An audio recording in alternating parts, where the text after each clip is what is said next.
አንድ ሰው ከመኪና ውስጥ ተነሳና ፌስታል አውጥቶ ማንም ሰው ምንም አላለኝም።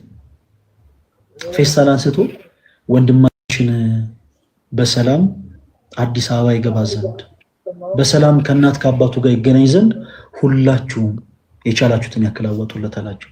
ክርስቲያኖች በህይወቴ በጣም እንባ አውጥቼ ካፈሰስኩባቸው አጋጣሚዎች ውስጥ አንዱ ያቀ በኋላ ሁለቱን ቪዲዮ ይዘው እንደገና ሌላ 500 ሺህ ብር አምጣ በሚል ነው አስፈራርተውኝ ምንም ማላቅበት ጉዳይ ውስጥ ገባሁኝ። በቃ ወደኩኝ፣ ራሴን አላቅም። እንደገና ድጋሚ ሲያስፈራሩኝ በጣም ሳትኩኝ፣ ራሴን ወደኩ። በቃ ፓላራይዞን እንዳለ ሰውነቴ። ምን ሊሉን ነበረ? ገስ የላኩልን ፕሮፌት እያዳመጥኩ ነበረ። በጣም ጥሩ ነገር ነውና እኔም መማር ፈልጌ ነው በዚህ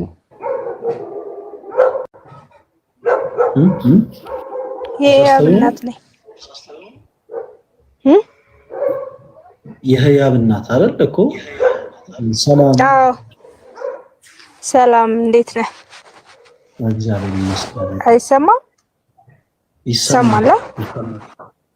ኦኬ፣ እሺ። በጣም አዎ። እኔ ግን ያው በከባድ ሁኔታ ውስጥ ነው ያለሁት።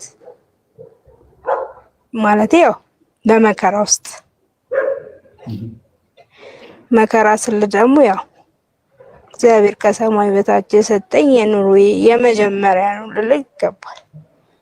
ማለት በቤተሰብ በሁሉም ሁኔታ እና አንዳንዴ ምን ማድረግ እንዳለብኝ ሁሉ አላውቅም። እሺ ማን ነበር ስምሽ? ያው የልጄ ስም ነው ህያብ፣ የልጅ እናት ነኝ። ለዛ ነው። አንቺ ማን ብለን እንጥራ? እኔን ቤቲ በላይ። እሺ ቤቲ። እና በጣም ግልጽ አድርገሽ ንገሪኝ፣ ምን አይነት ችግሮች ውስጥ ነው ያለሽው? አሁን እኛ እዚህ በቻልነው አቅም እዚህ ውስጥ ያሉት ወንድሞቻችን ገብተው በክርስቶስ ኢየሱስ ቃል ካሉበት መከራ፣ ካሉበት መጥፎ ልምምድ፣ ካሉበት መጥፎ የሆነ ሁኔታ ነፃ እንዲወጡ ነው በቻልነው አቅም በአይነቱ መራቅ ብለ ጀመርነው እና ቤቲ ያለሽው ምን አይነት ከባድ ሁኔታ ውስጥ ነው ያለሽው? መጥፎ ልምምድም ከሆነ ምን አይነት መጥፎ ልምምድ ውስጥ ነው ያለሽው? እሱን ነገር እስኪ በደንብ አድርገሽ ንገሪኝ። ያው አንደኛ በስራ በጣም መከራ ፈተና ይበዛብኛል። ሁለተኛ በኑሮ በከባድ ሁኔታ ውስጥ ከቤተሰብ ጋር ብዙ አይደለሁም፣ ብቻዬን ነኝ። ማለት በቃ አላውቅም። አንዳንዴ ለምን እንደሆነ ሁሉ አይገባኝም። የምኖረው ለልጄ ስል ይመስለኛል።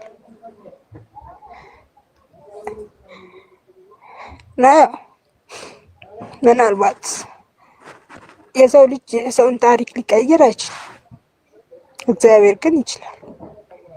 የኔን ህይወት ማንም ሰው ሊቀይረው አይችልም፣ ችግሬንም ሊፈታ አይችልም። ችግሬን መፍታት የሚችለው እግዚአብሔር ብቻ ነው ብዬ ነው የማምነው። አንዳንዴ ለሰዎች በነገርኳቸው ቁጥር ይርቁኛል። ለምን እንደሆነ እራሱ አላውቅም። ቤተሰብ አለኝ ግን ይርቀኛል። ብቻ አላውቅም።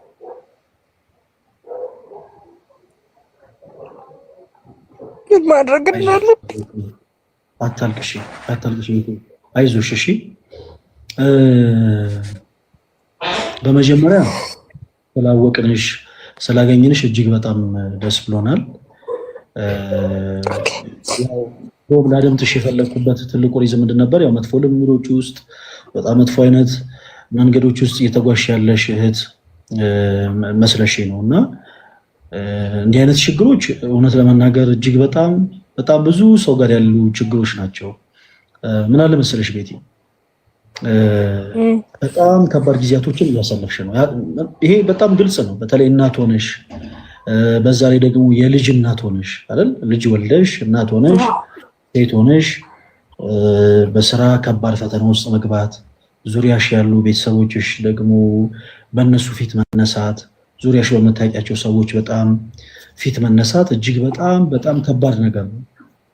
ሰው ብዙ ጊዜ የሚከፋው የሰው ልጅ ፊቱን ሲያዞርበት ነው። ቤትሻ አንድ ማስተዋል ያለብሽ ነገር ግን በአንቺ ላይ ፊቱን የሚያዞር አምላክ የለሽም። እሺ በአንቺ ላይ ከሁሉ በፊት ማወቅ ማለት ያለብሽ ነገር ያ ነው። በአንቺ ላይ በልጅሽ ላይ ፊቱን የሚያዞር አምላክ የለሽም። ብዙ ሰዎች የሰውን በነገራችን ላይ ለሆኑ እነዚህ አሁን ፊታቸውን አዞሩብኝ ፊት ነሱኝ የምትያቸው ሰዎች በአጠቃላይ ለሆነ ሰው እንትናዬ እገለዬ ሲሉ ልትመለከች ይችያለሽ። ብዙ ጊዜ በዚህ ምድር ላይ ያለን ሰዎች በአጠቃላይ የሆነን ሰው እንትናዬ የምንለው እስካለው ድረስ እስካገኘ ድረስ የሆነ ነገር እስከሆነ ድረስ ከዛ ውጭ ግን አለረለ ዝናው ሀብቱ ጤና ሁሉም ነገር ሲጠፋ እነዚህ ሰዎች በአጠቃላይ አብረው ጠፊዎች ናቸው። በአንቺ ግን በደስታሽን ጊዜ በሀዘንሽን ጊዜ በከፋሽ ጊዜ ማንም ሰው ሳይሰማሽ ባለቀሸባቸው ጊዜያቶች ሁሉ ፊቱን የማያዞርብሽ አምላክ አለሽ ቤት እና ምንም አይነት ምክር ልመክርሽ አይደለም። አንቺ የምትመከሪ ሰው አይደለሽም። ግን ጊዜ ጣለኝ ብለሽ ጊዜ ገፋኝ ብለሽ ሰዎች ፊታቸውን አዞሩብኝ ብለሽ በምንም ታምር የሚወድሽን አምላክ ክርስቶስ ኢየሱስን እንዳታማረሪው። እሺ ኦኬ፣ እሱ አለ አንቺን ከብዙ እሺ ይቅርታ። አሁን ቅድም ያልከው ራስን ማጥፋት ሴተኛ አዳሪ መሆን ማለት ከየት ነው የሚመጡት? ከእንደዚህ አይነት ነገር እኮ ነው የሚመጣው አይደል? አሁን እኔ ልጄን ለማሳደግ ስል እንደዚህ አይነት ነገር ውስጥ ብገባ ማን ነው ተጠያቂው? እኔ ነኝ ማለት። አንዳንዴ ሰው አማራጭ ሲያጣ ነው እንደዚህ አይነት ህይወት ውስጥ የሚገባው አይደል? እና እንደዚህ አይነት ህይወት ውስጥ ብገባ አለመግባቴንስ ማለት አሁን እንደዚህ ብዬ አለመናገር እንጂ አለመግባቴንስ ማን ያውቃል? አሁን አንተ መከራ በሚለው ነው እንጂ ያዝከው። እንደዚህ አይነት ኃጢአቶች እኮ ደፍረን አናወራቸውም አይደል? አንናገራቸው። ለምን ታውቃለህ? ህይወትንና ራስንም ለማጥፋት ቢሆን ሰው እንደዚህ አንዳንድ ያው በእርግጥም እግዚአብሔር ልጅ ሲሰጠን የመኖር ትርጉምን እንድንጀምር ይሆናል አይደል? እኛ ራሳችን ስለፈለገን። ግን አሁን እንደዚህ በሴተኛ መኖር ካልቻልኩ አሁን ቢከብደኝ ሁሌ ባላደርገው ገንዘብ ለማግኘት ስል ላደርገው እችላለሁ። ተጠያቂው ማን ነው? ማለት እኔ ከአቅሜ መቼም የሰው ልጅ ከአቅሙ በላይ ሲሆን እንደዚህ አይነት ህይወት ውስጥ የሚገባው አይደል? እና በጣም ግራ የሚገባኝ አንዳንዴ ሳስበው በእኔ ህይወት ውስጥ ማን ነው የሚጠየቅበት? መልስ እፈልጋለሁ። መልካም ቤትሻ፣ ጥሩ ጥያቄ ነው የጠየቅሽው። እኛ በጣም በችግሮች ውስጥ አልፈን ተርበን ተጠምተን ደክመን ወጥተን ወርደን ከባባድ የሚባሉ ነገሮች ደርሰውብን በተራምን ጊዜ በተጠማን ጊዜ አማራጮች ስናጣ ራሳችንን ብናጠፋ ስጋችንን ብንሸጥ ለዚህ ሁሉ ተጠያቂው ማን ነው? ሁሉን ነገር በደንብ አድርገሽ አዳምጪኝ። እሺ ቤቲ፣ በደንብ አድርገሽ አዳምጪኝ። የኛ ነፍስ ኦኬ፣ የኛ ነፍስ ከምንም ነገር ጋር አትወዳደርም። ምክንያቱም ለእያንዳንዳችን የሰማይ አምላክ የሆነው አባታችን የእምነታችን ጀማሪና ፈጻሚ የሆነው ክርስቶስ ኢየሱስ ዋጋ ከፍሎልናል። በመስቀል ላይ ተሰቅሎ ስጋውን ቆርሶ ደሙን አፍስሶ ዋጋ ከፍሎልናል። ምንም አይነት መከራ ቢደርስብን እርሱ ከከፈለን ዋጋ ጋር አይነጻጸርም። በጣም በነገራችን ላይ ሰው አንደበት አውጥቶ አለመናገሩ እንጂ በየቤቱ ሁሉም በውስጡ የያዘው ብዙ ችግር አለ። ተወዳጆች፣ በነገራችን ላይ ሰዎች ስለለበሱ አይደለም፣ ሰዎች ስላጌጡ አይደለም፣ ሰዎች የሆነ ውድ የሆነ ሌክዠሪ የሆኑ ነገሮችን ንብረት አድርገው ስለያዙ አይደለም። የምትመለከቱት ምድራዊ የሆነ ሰው በአጠቃላይ ሁሉም እንደየአቅሙ በየቤቱ ያለው በጣም ብዙ ገመና አለው፣ በጣም ብዙ አይነት ችግር አለበት። ከዛ ችግር ግን ልንርቅ የምንችለው ልንሸሽ የምንችለው ኃጢአትን በኃጢአቱ ወይም ደግሞ ስህተትን በስህተት አጣፍተን አይደለም ነው ቤቲ። በቃ መረዳት ያለብሽ ትልቁ ነገር ያ አንድን የሆነን ችግር ፊክስ ልናደርግ የምንችለው ልናስተካክል የምንችለው ስህተትን በስህተት በማጣፋት አይደለም። ትልቁ ነገር እያንዳንዱ ክርስቲያን የተጋድሎ ህይወት ያስፈልገዋል። ምን አለ መሰላችሁ እኔ ከራሴ አንድ ተሞክሮ ልንገራችሁ ቤቲ እስቲ ምናልባት የተወሰኑ ሐሳቦችን አንቺ የምታገኝበት ከሆነ እኔ ከዚህ ቀደም በጣም ገና ይሄ ልጅ በነበርኩበት ሰዓት ላይ ከኢትዮጵያ ለመውጣት ከሀገር ቤት ለመውጣት የሩጫ ህይወትን ጀምሬ ነበር እና በሩጫ ህይወት በጣም ብዙ ጊዜ ለፍቻለሁ ደክሜያለሁ በጣም ብዙ ገንዘብ አውጥቻለሁ እና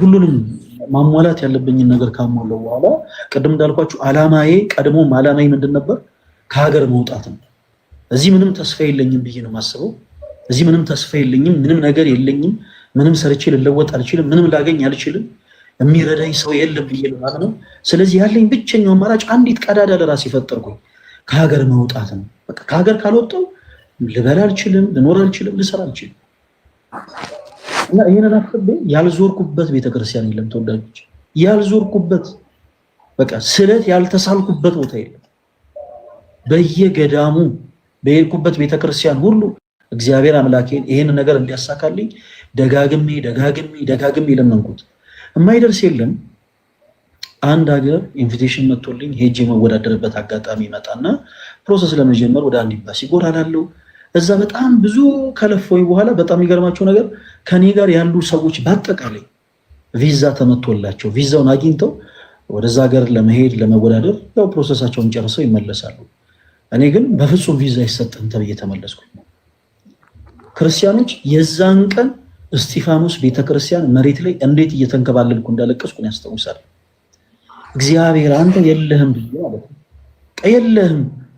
የለህም እያልኩት ያለው ለምን እንደሆነ ገብቷቸዋል እኔ ያሰብኩትን ስላላደረገልኝ እሱ ያሰበልኝን ስላላደረገልኝ አይደለም እግዚአብሔር ያሰበልኝንማ ይሁ አድርጎልኛል እኔ ያሰብኩትን ግን ስላላደረገልኝ እግዚአብሔር የት ነው ያለው በቃ አንተ የለህም እያልኩኝ ስለእውነት መሬት ላይ እየተንከባለልኩኝ ያልቅሻለሁ እንበይን አፍስሻለሁ ድምጼን ከፍ አድርጌ ማለት ነው ሰው ይየኝ ሳልጨነቅ በቃ በጣም ጮክ ብዬ ድምጼ እየተሰማ በዛ መቅደስ ስር ሆኜ ያልቅሻለሁ ግን ያንን ጩኸቴን ሰምቶ እግዚአብሔር ዝም ብሏል ያንን ጩኸቴን ሰምቶ እግዚአብሔር ዝም ያለው ጨካኝ አባት ሆኖ አይደለም ያንን ጩኸቴን ሰምቶ እግዚአብሔር ዝም ብሎ ያሳለፈው እርሱ እኔ ላይ የሚጨክን አምላክ ሆኖ አይደለም ክርስቲያኖች የሚጨክን አምላክ ሆኖ አይደለም በሰቀሉት ላይ እንኳን የጨከነ አምላክ የለንም ንስሐ የሚገቡበትን አርማ ዘመን የሰጠ አምላክ ነው ያለን እርኩስ ምራቃቸውን ሲተፉበት በጥፊ ሲጸፉት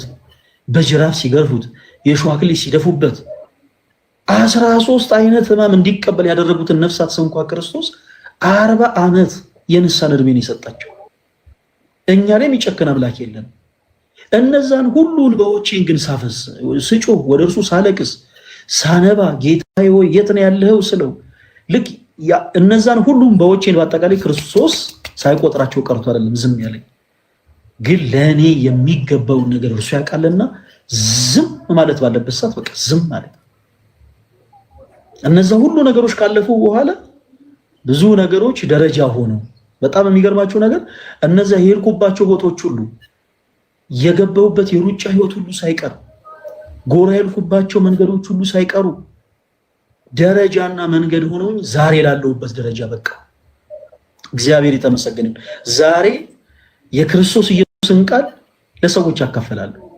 ሌላውን ተውት ክርስቶስ በእኔ ህይወት ያደረገውን ነገር ተውት ዛሬ የእርሱን ቃል ግን አንደበቱን ሰጥቶኝ አንደበተ ርቱዕ ሆኜ ሌሎች ሰዎች ያካፈላለሁ በእርሱ በክርስቶስ ኢየሱስ ቃል ሰዎችን የሚያጽናኑ ቃሎችን እናገራለሁ በማን ጸጋ በማን ኃይል በእግዚአብሔር ኃይል ያኔ እንደዛ ሳነባ ያኔ እንደዛ ስጮ እየሰማኝ ጸጥ ያለው የዛሬዋን ቀን እሱ ስለሚያቀት ቤቴ አንቺ ስትጮሂ አንቺ ስታለቅሺ ማንም ሳይሰማሽ ብርድ ልብስ ውስጥ ገብሰሽ ስቅስቅ ብለሽ ስታለቅሺ እያንዳንዷን እንባሽን ክርስቶስ ሳይቆጥራት ቀርቶ እንዳይመስልሽ ግን መልካም የሆነ ነገር ሊያመጣ ሲል ክርስቶስ ሁላችን ይፈተናል እንፈተናለን እንኳን ክርስቲያን ወርቅ ራሱ በሳት ይፈተናል ወርቅ ሲወጣ ሁላችሁም ታውቃላችሁ አይደል ወርቅ ሲወጣ ከጭቃ ጋር ከድንጋይ ጋር ከብዙ ነገር ጋር ተቀላቅሎ ነው የሚገኘው ያ ወርቅ በውስጡ ያለው ነገር በአጠቃላይ በመጀመሪያ እንዲጣራ በመጀመሪያ በውሃ ይታጠባል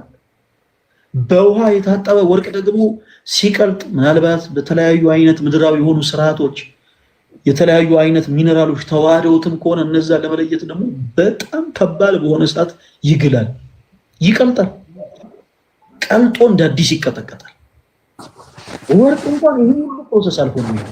እኛ ደግሞ በክርስቶስ ኢየሱስ የምናምን ነፍሳት በአጠቃላይ ገና በጣም ብዙ ፈተኖች እንፈተናለን። ክርስቶስ ለትልቅ ክብር ሲመርጠን እንፈተናለን በብዙ ነገር። በመጀመሪያ ማስተዋል ያለብን ነገር ቤቴ፣ አንድ ስህተት በሌላ ስህተት አይስተካከልም። አንድ ስህተት በሌላ ስህተት አይጠፋም። ባይሆን ግን መርሳት የሌለብን ነገር እያንዳንዱ እንባችንን የሚቆጥር አምላክ አለን። ጊዜዋ ስትደርስ ጠብቁ፣ ሁሉን በሁሉ አድርጎ የሚተው አንድ ነገር ሲባል ሰምታችሁ ታውቃላችሁ? ምናልባት ለሁላችሁም እንዲሁ ሁሉም ነገር ለበጎ ነው ሲባል ሰምታችሁ ታውቃላችሁ አይደል? ሁሉም ነገር ለበጎ ነው። አሁን በጣም ችግር ውስጥ ያሉ ሰዎችን ሄዳችሁ አይዟችሁ ሁሉም ነገር ለበጎ ነው በትሏችሁ አይሰማችሁም። ማንም ሰው አይሰማም። ችግር ውስጥ ሆኖ ማንም ሰው አይሰማም። ቤትሽ ማንም ሰው ሀዘን ውስጥ ሆኖ ድካም ውስጥ ሆኖ ዝሎ በመንፈሳዊ ነገር በጣም ተዳክሞ አይዞ ሁሉም ነገር ለበጎ ነው ቢሉት ማንም ሰው አይሰማም። ለበጎ እንደሆነ ግን የምናውቀው ቤትሽ መቼ እንደሆነ ታውቂያለሽ? እግዚአብሔር ሁሉም ነገር ለበጎ አድርጎ ያሳየን ቀን ያቺ ትደርሳለች። ለካ ያን ያነባሁት ለዚህ ነበር። ለካ ያን እምባዬን ያፈሰሱት ለዚህ ነበር። ለካ ያኔ ተርቤ ያለፍኩት ለዚህ ነበር። ለካ ያኔ እንደዛ ወድቄ የተነሳሁት ለዚህ ነበር። የምንልባትን ቀን ግን ክርስቶስ ያመጣታል። እስከዛው ድረስ ግን የሚጸና ጸንቶ መቆም አለበት። በዓለመ መላእክት ልክ ቅዱስ ገብርኤል ንቁም በበህላዌን እንደየ በየእምነታችን ጸንተን እንቁም እንዳለ ሁሉ እያንዳንዱ በክርስቶስ ኢየሱስ የሚያምንም ደግሞ በአጠቃላይ በእምነቱ ጸንቶ መቆም አለበት። እርቦኛል ብሎ ክሩን የሚበጥስ ካለ፣ ጠምቶኛል ብሎ ከክርስቶስ ኢየሱስ ፈቃድ ዘወር የሚል ካለ ግን እሱ በነፍሱ ላይ ዕዳ ነው ማምጣት። ወዳጆች በነፍሳችን ላይ ዕዳ ማምጣት የለብንም። ሰማዕታት ግን እዚህ ጋር ልጠይቅ። ምናልባት አሁን እንደዚህ ያልከው ማለት ነው የእውነት ተርበህ ታውቃለህ? ጥያቄሽን ጨርሽው መልስልሻለሁ። እንደዚህ ልል የፈለግኩት ማናችንም በዛ ቦታ ስንሆን ምን እንደምንወስን አናውቀው።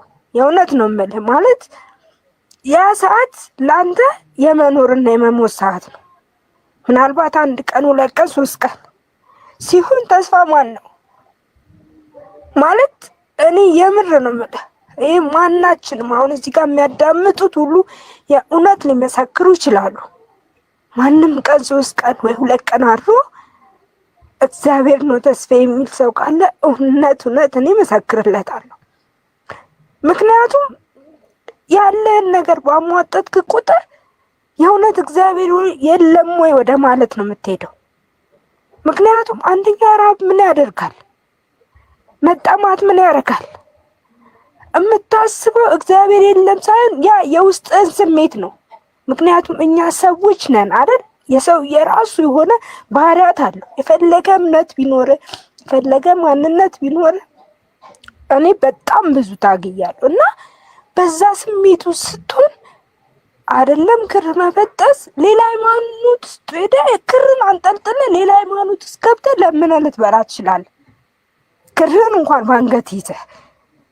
ምክንያቱም እዚህ ጋር ለመኖር ነው የምትታገለው። መቼም ከነክሬ እርቦኝ ልሙት አትልም። የእውነት አንልም። ሁላችንም እስቲ እዚህ ጋር ያለ ነው እናዳምጥ።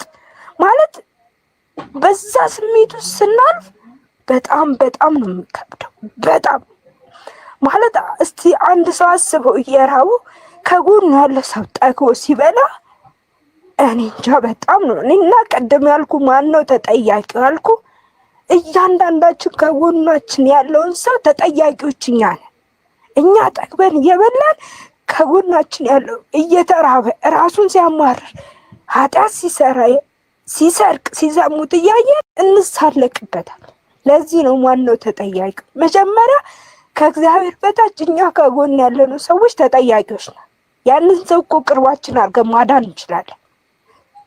በገንዘብ፣ በጸሎት፣ በትምህርት፣ በሃይማኖት በቃ መመለስ ባለብን መንገድ ላይ መጀመሪያ እኛ ነን አቀርቡ ያለነው። ቤተሰብ ሊሆን ይችላል፣ ጓደኛ ሊሆን ይችላል፣ ማንም ሰው። ለዚህ ነው ተጠያቂው ማን ነው እያልኳል። አንድ ሰው እርቦት እኔ ምር ነው ማለት እርቦት ማጅራ መጥቶ ሌባ ሲያዝ መጀመሪያ ያ ሰው ለምን ዘረቀ ነው የምለው። ሞት ከሆነ ትክክል ነው በቃ። ምክንያቱም ለመኖር ማለት አይነ እያየ አትሞትም። ማንም ሰው እንዲህ ብሎ የምር እኔ አላቅም እንዲህ ብሎ የእውነት እኔ ከሬንሽ እሞታለሁ እንዲህ እኔ እንጃ የምንልበት ጊዜ አላቅም። እግዚአብሔር ጥንካሬውን ካልሰጠ ምን ካላለ የምንኖር ሰዎች አይደለም። እና እኔ አንዳንድ የምር ነው የምልህ በጣም ነው ግራ የሚገባኝ። ከራሴ ጋር ሁሉ ትግል ጀምራለሁ ያንን ነገር ላለማድረግ። ብድር ስጠይቅ እያላቸው ሲከለክሉ፣ ብዙ ነገር ስጠይቅ አቅማቸው እየቻለ እምቢ ሲሉ የምር ተስፋ የምትቆርጠው ያችን ሰዓት ነው። ምክንያቱም አንድ ሰው ተስፋ የሚሰጥ ትፈልጋለህ ለእግዚአብሔር ማለት ለነሱ የሚኖር። እኛ ክርስቲያን ነን፣ እኛ ኦርቶዶክስ ነን፣ እኛ የእግዚአብሔር ሰዎች ነን። ግን ያንን ሰው በጸሎት እንኳን ለማገዝ ፈቃደኛ ነው። ታዲያ ትርጉሙ ምንድን ነው?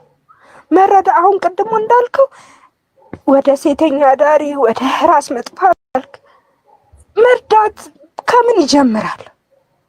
እኔ የምር ነው የምልህ ማንም ሰው በገንዘብ ቢረዳኝ የኔን ህይወት ሊቀይር አይችልም። ግን ቢጸልይልኝ የኔን ህይወት ይቀይራል። ገባህ? እኔ የምፈልገው ከኢትዮጵያ ህዝብ ጸሎት ነው። እስከ መጨረሻው ድኜ በራሴ መቆም ፈልጋለሁ። በቃ ማለት ምንድን ነው ምክንያቱ? ለምንድን ነው? ለዚህ ነው ስፈልግ ያገኘው ከምብል እስቲ መልስ ስጠኝ። በቻልሽው አቅም አታልቅሽ እሺ ተወዳጀታችን። አይኑ በጣም ከባድ ድምፅሽ ያስታውቃል። በጣም ከባድ የሆኑ ጊዜያቶችን እንዳሳለፍሽ፣ በጣም ብዙ ፈተናዎችን እንዳለፍሽ ያስታውቃልና ቤትሻዬ ፕሊስ አታልቅሽ። ምናልባት ለልጅሽም ቢሆን ያው ትንሽ ሊከብድ ይችላል። ማንኛችንም እናቶቻችን ሲያለቅሱ ማየት በጣም ይከብደናልና አታልቅሽ ቤትሻዬ። ጥሩ ሀሳብ ነው ያነሳሽው። ሰው አይችልም፣ ትክክል ነው። ስጋ ለባሾች ነው፣ ትክክል ነው። አሁን ግን እያለን ያለነው ስጋ ለባሽም ብንሆን ትልቁ ነገር ምን አለ መሰላችሁ ቤትሻዬ፣ አንቺ በክርስቶስ ፍቅር ላረምሽ የምፈልገው ትልቁ ነገር አይ ነው በጣም ሀዘን ላይ ነሽ፣ በጣም ብዙ ችግሮች ተደራርበውብሻል። የእኛን ስህተት ግን ወደ ሰዎች ስህተት ማዞር አንችልም። እመኑ ልንገራችሁ፣ በሰማይ ቤት መቼም የሁላችን ዓላማ ምንድን ነው? እዚህ ውስጥ ያለን በአጠቃላይ የሁላችን ዓላማ ምንድን ነው? ኖረን ተስፋ የምናረጋት መንግስተ ሰማያትን መውረስ ነው። መንግስት የእግዚአብሔርን መንግስት የምንወርሰው ደግሞ በመጀመሪያ በክርስቶስ ኢየሱስ በማመን ነው። ከዛ በኋላ ደግሞ እያንዳንዱ ክርስቲያን ደግሞ በበጎ ስራ መጽናት አለበት። ለሁሉ እንደየስራው የሚያስረክብ አምላክ አለ። ለዛም ነው ቅዱስ ጳውሎስ በሮሜ መልእክቱ ምዕራፍ 2 ከቁጥር 6 እና 7 ላይ 6 ላይ እንደሆነ ምን ይላል? እርሱ ለሁሉ እንደየስራው ይከፍላል፣ እንደየስራው ይፈርዳል ይላል። እንደየስራችን የሚፈርድ አምላክ አለ። አሁን ማንኛችንም እንንተና እኮ እንደዚህ ስላደረጉ ነው እኔ እንትን የሆንኩት። አሁን ለምሳሌ ፈለገ አትናቴዎስ እንደው እንበልና የሰይጣን ጆሮ ይደፈን እግዚአብሔር አምላክ በቤቱ ያጽነው እና የሆኑ ሰዎች እኮ ስለገፉኝ ነው ከኢትዮጵያ ኦርቶዶክስ ተዋሕዶ ቤተክርስቲያን የወጣሁት ቢል የከንቱ ጩኸት ነው። ኦኬ ክርስቶስን የሚያክልን አምላክ ለመካዴ የሆኑ ሰዎችን ተከሳሽ አድርጌ ማቆም አልችልም። ይሄ የኔ የራሴ ድክመት ነው። ሰዎች እየገፉኝ ነበረ፣ ግን ሰዎች እየገፉኝ አልነበረም ማለት ግን አይደለም። ለምሳሌ ሰዎች ገፍተው ሊሆን ይችላል። ሰዎች ብዙ ነገር አድርሰውብኝ ሊሆን ይችላል። በጣም ብዙ አይነት አሻጥር ሰርቶብኝ ሊሆን ይችላል። ነገር ግን እነርሱን ሁሉ እነሱ የሰሩትንም ሰንሰለት በጣጥሶ የሚጥል አምላክ ስላለኝ በእምነቴ ልጸና ይገባል። በዚህ ምድር ላይ ያሉ ወይ ሁለት ነገር ላስታውሳችሁ። የመጀመሪያው ለምሳሌ ቅርብ ጊዜ የተወሰኑ ዓመታት በፊት በሊቢያ በረሃ ላይ የታረዱ ሰዎች ታስታውሳላችሁ? በስለት አንገታቸው ታርዶ ደማቸው የፈሰሱ ሰዎችን ታስታውሳላችሁ? ሁላችን የዚህ አይነቱ እውነት አለ ነው? የዚህ አይነቱ ጽናት አለ ነው? የለንም። እነዛ ሰዎች የደማቸው የፈሰሰው ለምንድን ነበር? ከሁሉ በላይ መራብ አይደለም፣ መጠማት አይደለም፣ አንገትን በስለት እየታረዱ ስቃይ ውስጥ ነበሩ። ለተወሰኑ ደቂቃዎች ልክ በየቤታችሁ እንደምታርዷቸው በጎችና ፍየሎች የሲቃን ድምፅ እያሰሙ ሲሰቃዩና እጅግ በጣም ለመተንፈስ ሲቸገሩ ነበር። ምታሳውሱ ከነበረ ማለት ነው። እነዚህ ሰዎች ወጣቶች ናቸው። ኑሯቸውን ለማሸነፍ ብለው የወጡ ኑሯቸውን ለማሸነፍ ብለው ቤተሰቦቻቸውን ለመርዳት ብለው ከሀገር ቤት የወጡ ሰዎች ነበሩ። ምንም አይነት መንፈሳዊ ህይወት የላቸው። እግዚአብሔር አምላክ እንዲህ አይነት ታሪክ ቀያሪ ነው። ሁላችሁም ፕሊስ በደንብ አዳምጡ። ጠዋት የተጠሩ አሉ ክርስቶስን ለማገልገል ወደ ክርስቶስ ኢየሱስ ለመቅረብ በጧት የተጠሩ አሉ ተወዳጆች። ከሰዓት የተጠሩ አሉ። ከሰዓት ደግሞ የተጠሩ ከሰዓት የተጠሩ ማለት ከተወሰነ ጊዜ በኋላ ትዳር ኖሯቸው አግብተው ወልደው በዛ እድሜ ሌቭል ላይ ሆነው ወደ ክርስቶስ ኢየሱስ የሚጠሩ አገልግሎቱን የሚቀላቀሉ በህይወታቸው የክርስቶስ ኢየሱስን ወንጌል የሚሰብኩ ነፍሳት አሉ። በ11ኛው ሰዓት ደግሞ የሚጠሩ አሉ። በቃ በህይወታቸው መጨረሻ አካባቢ ደግሞ የሚጠሩ አሉ። እነዚህ ሰማዕታት የሆኑ ወንድሞቻችን በህይወታቸው በስተመጨረሻ ለክርስቶስ ኢየሱስ ሰማዕትነት የተመረጡ ነፍሳት ነበሩ። ከአንገታችሁ ማህተባችሁን ብቻ አውጡ ነው የተባሉት። ሁላችሁም በደንብ አዳምጡ። እነዛ ሰዎች የተባሉት ከአንገታችሁ ማህተባችሁን ብቻ ምን በሉ አውጡ ነበር የተባሉት። ከአንገታችሁ ማህተባችሁን ብቻ አውጡ ተብለው ማህተባችን አናወጣም የምናመልከው አምላክ ክርስቶስን አንክደውም ብለው ግን በዛ በሊቢያ በረሃ ላይ አንገታቸውን ለስለት አሳልፈው ሰጥተዋል። ልክ እንደ ቅዱሳን አባቶቻቸው። ትልቁ ችግር ምንድነው መሰላችሁ? እናንተ ከዚህ ቀደም የምትሰሟቸው ቅዱሳን የሆኑ ሰዎች ስለ ክርስቶስ የተጋደሉትን ተጋድሎ በዚህ ዘመን ያሉ ሰዎች መጋደል የማይችሉ ይመስላችኋል። ክርስቲያን የሆናችሁ ወንድሞች ሁላችሁም ልታስቡ የሚገባው ነገር በዘመነ ሰማዕታትም ጭምር ይሁን በእያንዳንዱ የክርስትና ታሪክ ላይ ቅዱሳን የተጋደሉትን ተጋድሎ ልንጋደል ዘንድ ነው እኛ ክርስቲያን የሆኑ። ልክ ክርስቶስ ዙፋኑን ክብሩን ትቶ የሰውን ልጅ ከወደቀበት ማንነት ለማንሳት ከፈሰሰበት የኃጢአት ቅባት አጥቦ ለማንጻት ሰው ሆኖ መጥቶ ክብሩን ዝቅ አድርጎ የሚፈራ ኃያል ግሩም ሆኖ ሳለ ስጋን ለብሶ በምድር ተመላልሶ የሰው ልጅ ከዲያብሎስ ባርነት ነፃ እንዳወጣ ሁሉ እኛም ደግሞ ስለርሱ ብዙ ነገርን ትተን እንከተለዋለን።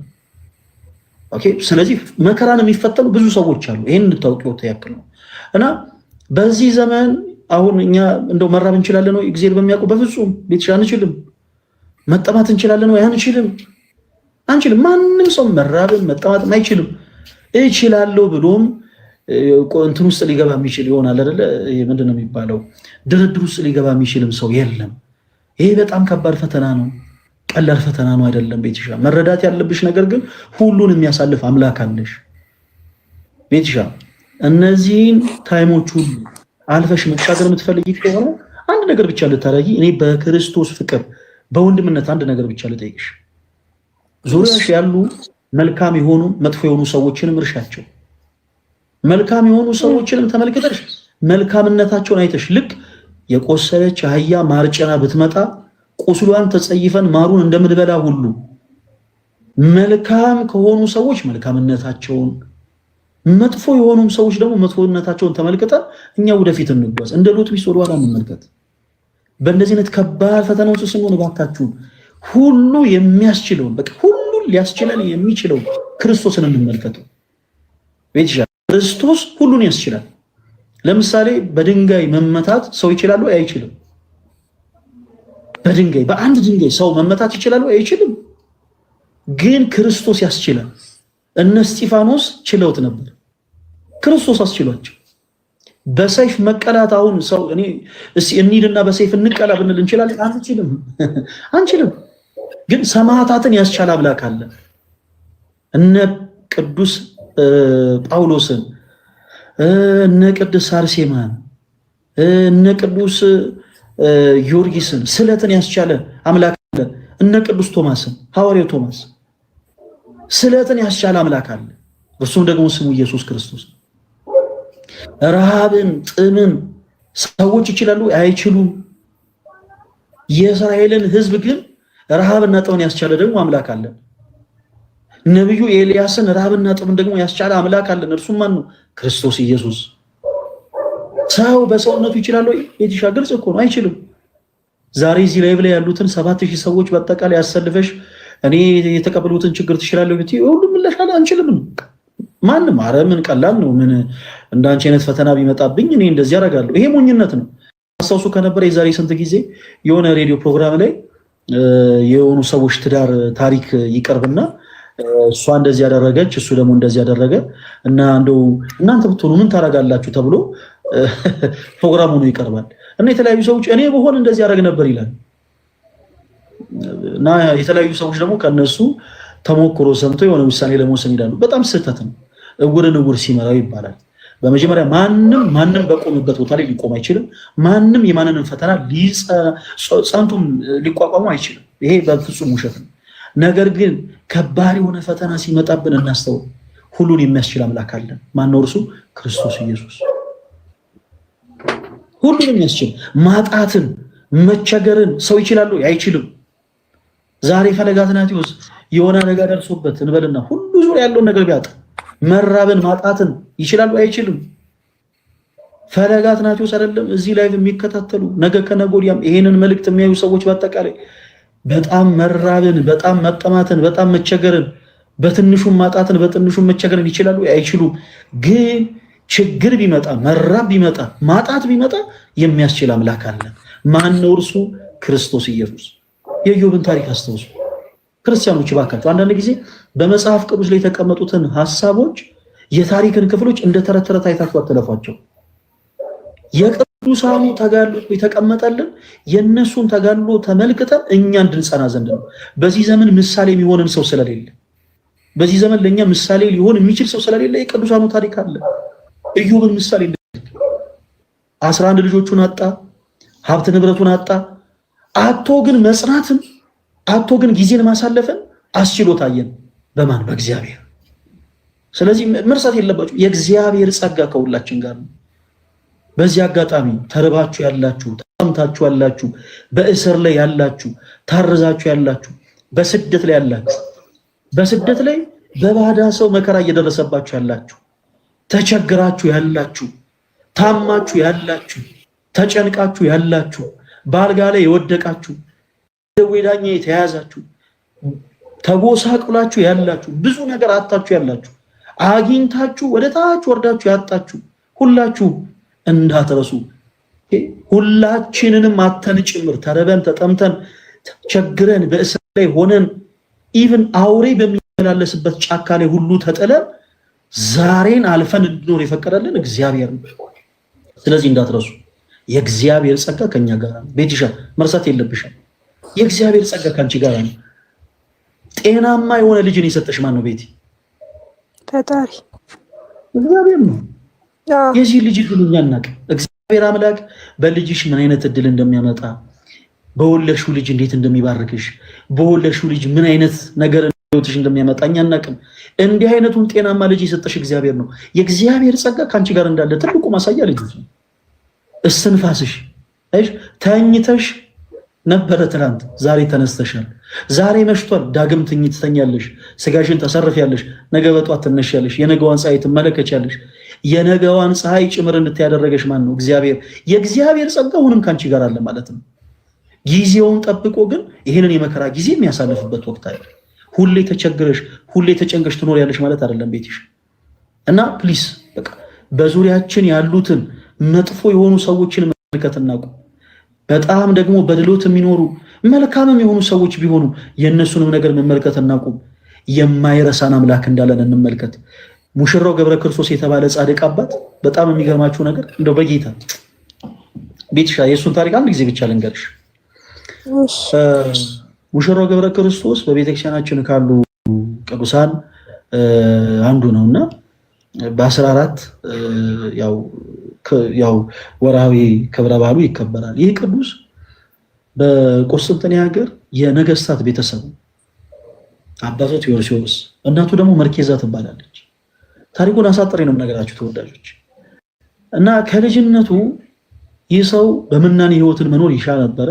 ነገር ግን የእናት የአባቱን ፈቃድ ለመፈጸም ሲል በትዳር ህይወት እንዲገባ ይደረጋል እና አንዲት ሴት ታሽታለት በስርዓተ ቤተክርስቲያን በሀገሪቱ ያለ ሊቀ ጳጳስ በስጋ ወደሙ ቅዱስ ስጋውን ክቡር ደሙን ተቀበለው በአንድነት ፈለማ እንዲዋሃዱ በትዳር ህግ ይባርካቸዋል። ከዛ በኋላ ግን በስጋ ያገባትን ያቺን ሴት አስፈቅዶ ወደ መናኔ ህይወት ይሄዳል። ወደ መናኔ ህይወት ታሪኩን አሳጠሪ ነው የምነግራችሁ። ወደ መናኔ ህይወት ሲሄድ ከሀገሩ እጅግ በጣም ብዙ ምዕራፍን ተጉዞ አርማንያ ውስጥ ባለች በአንድ ቤተክርስቲያን ውስጥ ረዥም ጊዜ ተጋድሎ ነበር። በጣም የሚገርማችሁ በቤተክርስቲያኑ አጥር ስር ሆኖ እንደኔ ቢጤ ቁጭ ብሎ ይለምን ነበር። እንደኔ ቢጤ ቁጭ ብሎ ይለምን ነበር። ረዥም ጊዜ በተጋድሎ ልክ እንደዚህ ነው ያሳለፈው። ክርስቶስ ኢየሱስን በህይወቱ እያመሰገነ ክርስቶስ ኢየሱስን በህይወቱ እያከበረ የምናኔን ህይወት ገንዘብ አድርጎ ዓለምን ንቆ ዓለምን ንቀው ተራ ሰው ሆኖ በአንዲት አርማንያ ውስጥ ባለች ቤተክርስቲያን አጠገብ ከሰዎች ምጽዋትን እየተቀበለ ነበር ይኖረው። ያገኛት ምጽዋት ደግሞ እርሱ መልሶ ለሌሎች ነዳያን ያከፋፈል ነበርና ከብዙ ጊዜ በኋላ ወደ አባቱ ግዛት ይመለሳል። ሌላ ጊዜ ታሪኩን በስፋት ተነግራችኋለሁ። እና ወደ አባቱ ግዛት ሲመለስ የአባቱ ወታደሮች አላወቁትም። በሱ ላይ ምራቃቸውን ጢቅ ያደረጉበት ነበር፣ ቆሻሻ ይደፉበት ነበር፣ የስጋ ልፋጭ ይጥሉበት ነበር። የቤተ መንግስቱ ውሾች ደግሞ ስጋውን እናነሳለን እያሉ ስጋውን ያባዝቱበት ነበር። ገብረ ክርስቶስ እንዲህ ባለ መከራ ሲሆን አንድ ጸሎት ነበር የጸለየው። ጌታዬ ሆይ ወደማትጠላኝ ወደማትጸየፈኝ ወደ አንተ አመጣ ዘንድ ፍቀድልኝ ያለው። ክርስቲያኖች ከባድ ፈተና ቢበዛባችሁ ዙሪያችሁ ያሉ ሰዎች በአጠቃላይ ለምን እንደ እሳት እየነደዱ አይከቧችሁም? እንዳትረሱ የማይጠላችሁ የማይጸየፋችሁ አምላክ አላችሁ። ሰው እኮ በጣም በሚገርም ሁኔታ አንዲት ሴት አልወደደችኝም ብሎ ራሱን ሊያጠፋ ይሞክራል። አንዲት ሴት አንድ ወንድ እኔን ጠልቶኛል ብላ እኮ አንዲት እህት ራሷን ልታጠፋ ትሞክራለች። ክርስቲያኖች ዓለም በአጠቃላይ እኩል እሳት እያነደደ ቢጠላችሁ፣ ዓለም በአጠቃላይ ፊቱን ቢያዞርባችሁ፣ ዓለም በአጠቃላይ ከፍ ዝቅ አድርጎ ቢገለምጣችሁ እንዳትረሱ የማይጠላችሁ የማይጸየፋችሁ አምላክ አለ። እርሱም ደግሞ የጌቶች ጌታ የአምላኮች አምላክ የንጉሶች ንጉስ የሆነው ክርስቶስ ኢየሱስ ነው። ስለዚህ ቤቲ እንዳትረሺ። ሰዎች ፊታቸውን ሊያዞሩብሽ ይችላሉ። ሰዎች እንድትራቢ፣ እንድትጠሚ፣ እንድትገብ በጣም ብዙ ነገር ሊያደርሱብሽ ይችላሉ። ነገር ግን እንዳትረሺ በአንቺ ላይ የማይጨክን እያንዳንዱ ያፈሰሻትን እንባ ለክቶ በዛው ልክ በአንቺ ላይ ቸርነቱና ምሕረቱን የሚያዘብ ደግ ሩህሩህ አምላክ አለሽ። ይህንን መርሳት የለብሽም። እስከዛው ድረስ ግን በእምነታችን ጸንተን ልንቆም ይገባል። የሚደርስብን መከራ ከባድ ነው፣ ከባድ ነው። የሚደርስብን ችግር ከባድ ነው፣ አዎ ከባድ ነው። ነገር ግን መርሳት የለብንም። ሰው ነው። ሰው ፊቱን ሊያዞርብን ይችላል። ዛሬ ተደግፈነው ነገ ሊንሸራተትብን ይችላል። ዛሬ ጸንተን የቆምንበት መሬት ሊሸራረፍና ሊንቀጠቀጥ ይችላል። ክርስቶስ ግን ጽኑ የሆነ አለት፣ ምንም ነገር ሊለውጠው የማይችል ምንም ነገር ሊያናውጸው የማይችል ትልቁ አለታችን ነው ክርስቶስ። ስለዚህ እርሱን እንደገፍ። ቤቲሻ ከዚህ በኋላ በከንቱ እንዳታፈሺ። በመጀመሪያ ደረጃ እዚህ ውስጥ ያላችሁ ኦርቶዶክሳዊ ሆናችሁ ፕሮቴስታንት ሆናችሁ እህቶች ወንድሞች፣ በአጠቃላይ ሁላችሁ እህታችን ቤቴን እንድታግዙ ትፈልጋለሁ። ቅድም እሷም ስትል እንደነበረው አንዳንድ ጊዜ አጠገባችሁ ሰው ተርቦ እያደረ እናንተ ጠግባችሁ መብላታችሁን ልትታዘቡት ይገባል። ክርስቲያኖች ስለ እውነቴን ነው የምላችሁ። አጠገባችሁ ሰዎች በጣም በብዙ መከራ እየተሰቃዩ የናንተን ደግሞ ዝም ብሎ እንደው ሁሉን ነገር በሳቅና በፌሽታ አሳልፎ ማለፍን በጣም ልትታዘቡት ይገባል። ክርስቲያኖች ዛሬ የምታደርጓት መልካም ስራ ለነገ ለእናንተው ብድር። መልካም ስራን የሚሰራ በአጠቃላይ ለክርስቶስ እያበደረ እንደሆነ ማወቅ መረዳት አለበት። ቤቲ ቅድም ጠይቃኝ ነበረ፣ ተርበህ ታውቃለህ ወይ ተጠምተህ ታውቃለህ ወይ ብላ። ብዙ ነገር በነገራችሁ ደስ ባለኝ። ክርስቲያኖች ከዚህ ቀደም ታስታውሳላችሁ። ይሄን ብቻ ነገር ልንገራችሁ።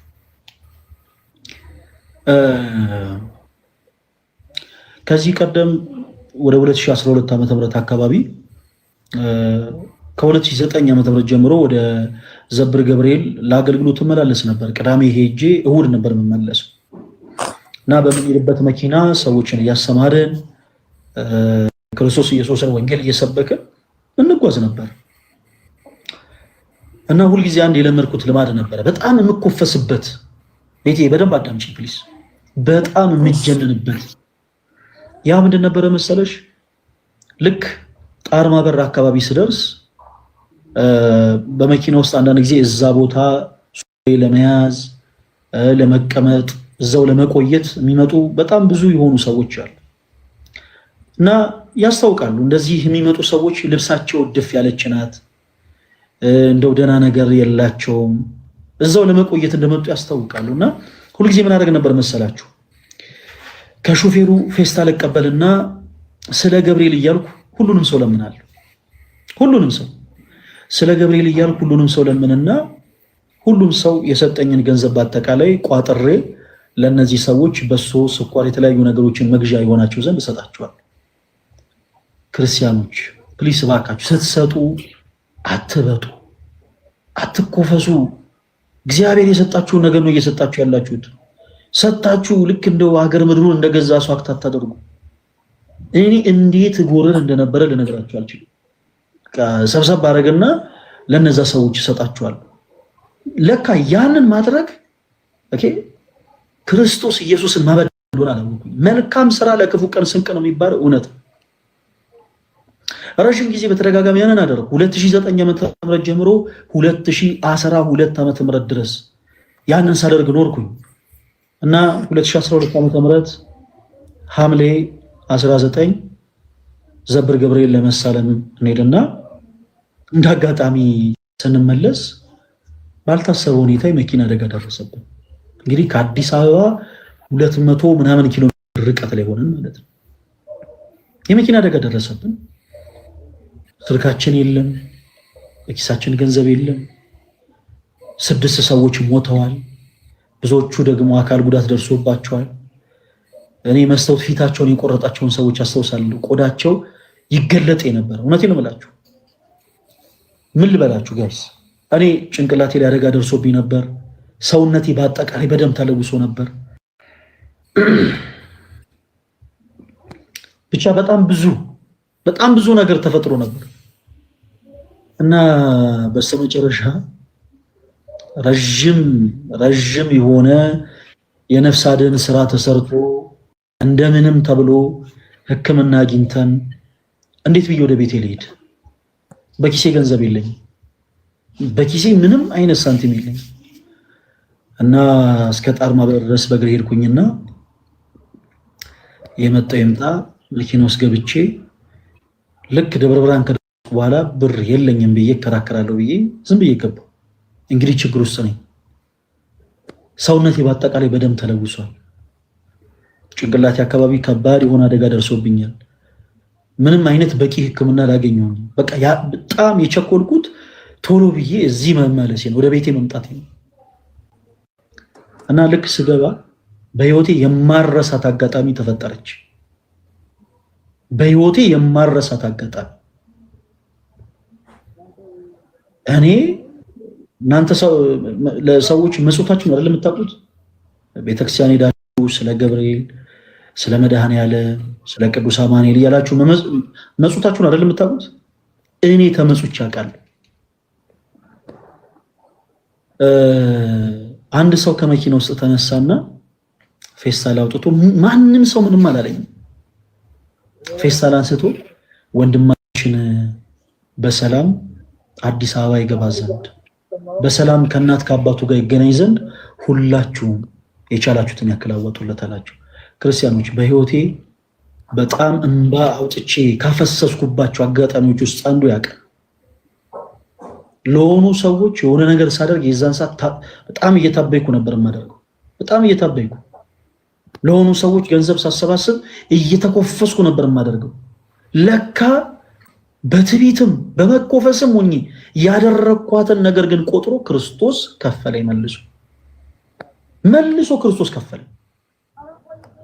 በቃ ባዶ በሆንኩበት ሰዓት፣ በቃ በእጄ ምንም ነገር ባልነበረ ሰዓት ክርስቶስ በሌላ ሰው ከፈለኝ። እማላቀው ሰው እግዚአብሔር ምስክር፣ እማላቀው ሰው ክርስቲያኖች ገጥሟቸው ይሆን እንደዚህ? እማታውቁት ሰው በቃ ልክ እንደ መልአክ ተልኮላችሁ ያውቃል። እማላቀው ሰው ተነስቶ ፌስታል አንስቶ ወንድማችን በሰላም ወደ ቤቱ ይመለስ ዘንድ እባካችሁ ሁላችሁም የቻላችሁትን ያክል እርዱት ብሎ ገንዘብ ሰበሰበና ሰጠኝ። በህይወቴ ስቅስቅ ብዬ ያለቀስኩበት የመጀመሪያው ቀን ያውቃል። እንደውም አስታውሳለሁ የዛን ጊዜ ደብረ ብርሃን ደርሼ ከተሰበሰበልኝ ገንዘብ አውጥቼ እንደው ለመክፈል ስሞክር ረዳቱ በእድሜ ከኔም ያንስ ልጅ ነውና መቤቴን አልቀበልም ብሎ እንደማለልኝ ያስታውሳለሁ። እና እመኑ እናንተ የምታደርጓት መልካም ነገር ዞሮ የሚከፍላችሁ ራሳችሁ ነው። ግድ የላችሁ የተራበ ሰው ስትመለከቱ እባካችሁ ዝም ብላችሁ አትሉ። የምትሰጡት ነገር ብታጡ ከንፈራችሁን የምትጠጡለት ከንፈራችሁን እንኳን የምትሰጡት ነገር ብታጡ እናንተም እንደሱ የተቸገራችሁ ብትሆኑ እናንተም ያጣችሁ እንኳን ብትሆኑ ግድ የለም ከንፈራችሁን የምትጠጡ። እባካችሁን ጸጥ ብላችሁ የተቸገረን ሰው አትለፉ። ጸጥ ብላችሁ የተራበን ሰው አትለፉ። እና ክርስቲያኖች ሁላችሁም ቤቲሻን ሁላችሁም ሰፖርት እንድታደርጓት ትፈልጋለሁ።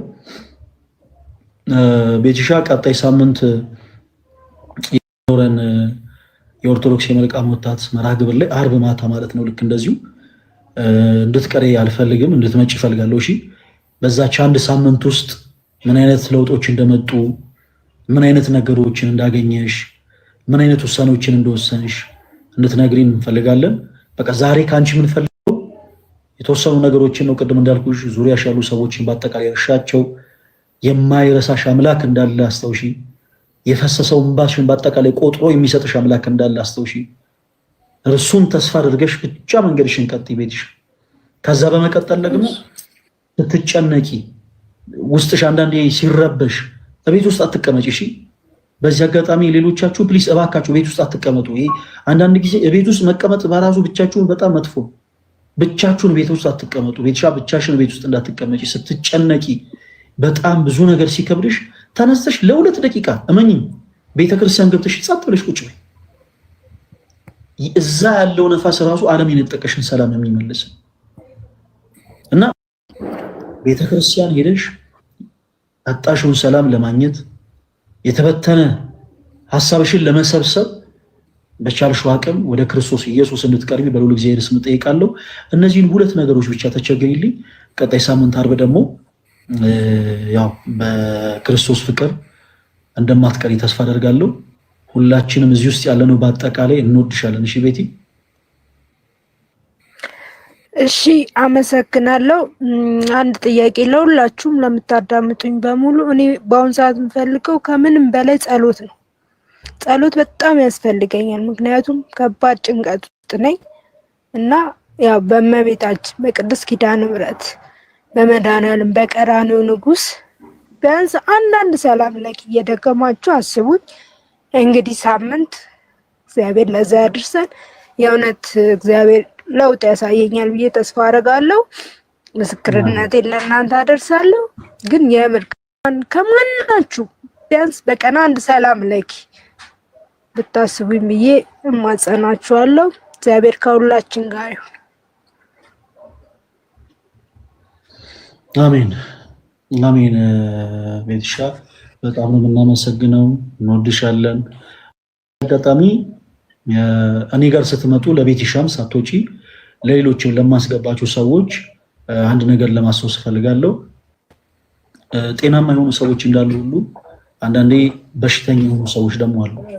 በተለይ እህቶች የእናንተን መቸገር ጠብቀው፣ የእናንተን መከፋት ጠብቀው፣ የእናንተን ማዘን ጠብቀው በጣም ጸያፍ ለሆኑ ነገሮች እናንተን የሚፈልጉ የውሸት ስራ ልንቀጥራችሁ ፈልገን ነው፣ ስራ ልናስገባችሁ ፈልገን ነው ብለው የማይሆኑ ነገሮችን በእናንተ ላይ ለመፈጸም የሚሯሯጡ በጣም ብዙ የሆኑ አጋንንት የሆኑ ሰዎች አሉና ቤትሻ በቻልሽው አቅም ከላይ ስትወጪ አድራሻሽን ፕሊስ ለማንም እንዳሰጪ፣ ሰዎች እንዳይረብሹሽ። በውስጥ መስመር መመለስ ያለብሽ ጤናማ የሆኑ ምልክቶች ብቻ ካሉ መልሺ። እንግዲህ ጌታ ይርዳንና ቀጣይ ሳምንት አርብ ደግሞ እንገናኛለን። ሰላም ይለን። እሺ ቤቲ። እሺ መልካም። ወደ ማማይ ከመሄዴ በፊት ፕሮፌት የሚል አካውንት አለ። ፕሮፌት ይሰማል? ሰላም እንዴት ነህ? እግዚአብሔር ይመስገን። ፕሮፌት ማን እንበል? ትክክለኛ ስሜ ያው ዮናስ ነው። ኦኬ ፕሮፌት ዮናስ። ከየት ቤተ እምነት ነው የመጡት ፕሮፌት? ጴንጤ ኦኬ እሺ። ከጴንጤ ምን ሊሉን ነበረ ገስ የላኩልን ፕሮፌት? እያዳመጥኩ ነበረ። በጣም ጥሩ ነገር ነውና እኔም መማር ፈልጌ ነው በዚሁ። መልካም ከእርሶ ጋርማ እንመማራለን፣ ግን የምንማማረው መጽሐፍ ቅዱስ የሆኑ ሀሳቦችን ነው ይመስለኛል። እርሶ ባሉበት ቤተ እምነት አገልጋይ ነው ታደል ፕሮፌት?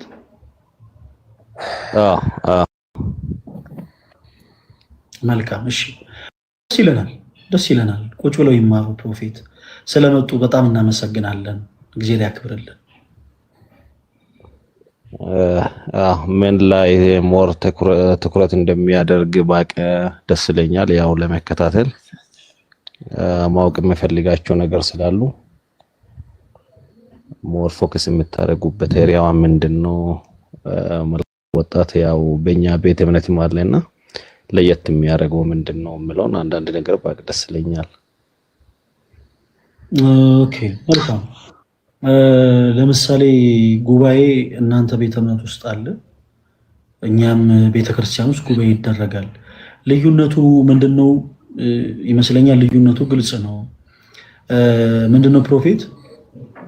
እኛ በክርስቶስ ኢየሱስ ምናምን ኦርቶዶክሳውያን ፕሮቴስታንት የሆኑ ወይም ደግሞ የፔንቴኮስታል እምነት ተከታይ የሆኑ ሰዎች በአጠቃላይ ድነዋል ብለን አናምንም።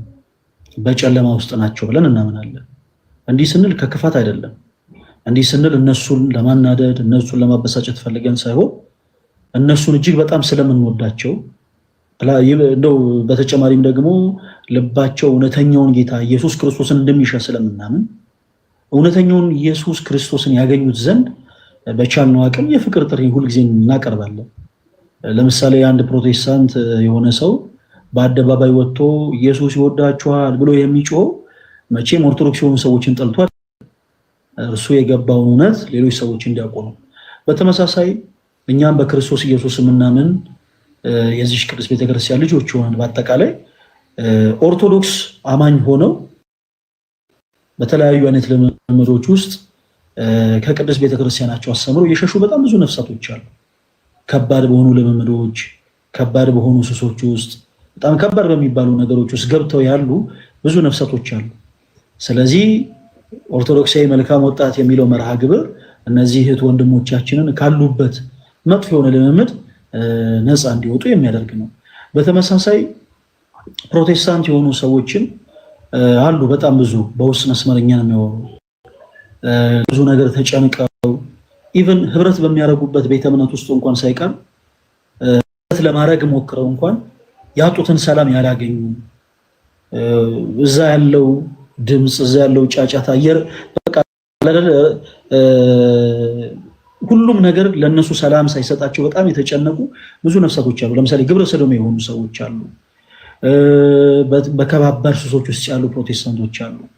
በከባባድ ልምምድ ውስጥ ያሉ ፕሮቴስታንቶች አሉ። የጴንጤኮስታል እምነት ተከታዮች አሉ። ስለዚህ እነሱንም ጭምር ካሉበት ልምምድ ነፃ እንዲወጡ የማድረግ ዓላማ አለን ማለት ነው። ማን? እኛ ኦርቶዶክሳውያን ፕሮቴስታንት የሆኑ የእስልምና እምነት ተከታይ የሆኑ ካቶሊክ የሆኑ ጆባ ዊትነስ የሆኑ አድቬንቲስት የሆኑ ሐዋርያት የሆኑ ሞኒሰስ ማለት ነው። እነዚህ አይነት ሁሉ ቤተ እምነት ውስጥ ሆነው ከባባድ ልምምድ ውስጥ ያሉ ነፍሳት አጠቃላይ ካሉበት ከባባድ ልምምድ ለማውጣት እኛ የግድ እንደነዛ ሰዎች ካቶሊክ መሆን አይጠበቅብንም። የግድ የእስልምና እምነት ተከታይ መሆን አይጠበቅብንም። የግድ ፕሮቴስታንት መሆን አይጠበቅብንም። ኦርቶዶክሳውያን በክርስቶስ ኢየሱስ ምናምን ሰዎች ነን።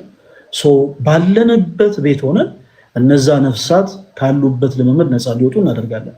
ፕላስ ከዛም በተጨማሪ በነገራችን ላይ ትምህርት ተኮር የሆኑ ነገሮችን እናወራለን። ፕሮፌት ቅድም እንዳልኩት በጣም ብዙ ስሁት የሆኑ ትምህርቶችን እርሶም ሌሎችም ደግሞ ልክ እንደርሱ ያሉ ሰዎች ያምናሉ ብለን እናምናለን እና ሰዎችን በማብሸቅ ሰዎችን በማናደር ሳይሆን በጣም በፍቅር እነዛ ሰዎች ስሁት በሆነ ትምህርቶች ውስጥ ጭምር እንዳሉ በቻልነው አቅም በመጽሐፍ ቅዱስ የማስረጃ እያሳየን ወደ እውነተኛው መንገድ ክርስቶስ ወደ መሰረታት የእምነታችን ጀማሪና ፈጻሚ የሆነው የጌቶች ጌታ የንጉሶች ንጉስ የአምላኮች አምላክ የሆነው ክርስቶስ ወደ መሰረታት ወደዚህ ቅዱስ ቤተክርስቲያን እንዲመጡ ለሁሉም የፍቅር ጥሪን እናቀርባለን ማለት ነው እና አይሆፕ እርሶም ብዙ ያተርፉበታል ብዬ ተስፋ አደርጋለሁ ፕሮፌት። እርግጥ እውነት ነው። ለረጅም ጊዜ ይከታተላቸዋለሁ ብዙ ዲቤቶችንም እያየሁ ነውና ያው እኔም በአንተ እርጋታ አንተ ጋር ባለው ሰላም ትሁትና አሴት አደርጋለሁ። ለዛውም ነው ቁጭ ብዬ ረጅም ሰዓት እየተከታተልኩ ያለሁትና ትምህርቶችን እከታተላለሁ። ያው ከዚህ በኋላ በካድም አገኛቸዋለሁ ብዬ አስባለሁ። ያው አሁን አዲስ አበባ ስላልሆንኩ ነው። ደስ ይለናል። ድካም ውስጥ ስላለው እሺ። እና አመሰግናለሁ። ለማንኛውም እንገናኛለን። ያው ቀጠሮ ጠብቀን በጣም ነው የምናመሰግነው ፕሮፌት ያክብርልን። እናመሰግናለን። ኤኒታይም መልእክት ያስቀምጡልኝ፣ እናወራለን። በጣም ነው የማመሰግነው። እኔም አመሰግናለሁ። መልካም ጊዜ። እሺ ቴንክ ዩ ፕሮፌት እና ቤቲ ታች ላደርጋችሁ ነው ሌሎች ሰዎች እድል ለመስጠት ቤትሻ ሌሎች ሰዎች እድል ለመስጠት ታች ላደርግሽ ነው። ቀጣይ ሳምንት ኔክስት ዊክ እንገናኛለን። እሺ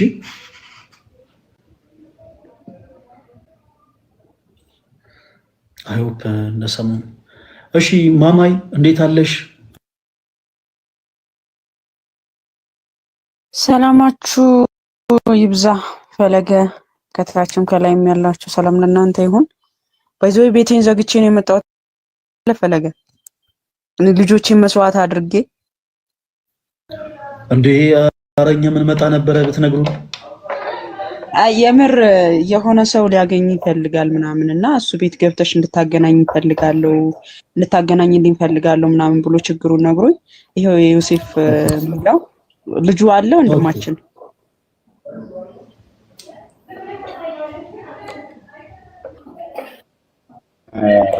ይባላል። አንድ ቁጥር ጻፈሽ እየተከታተለ ነው።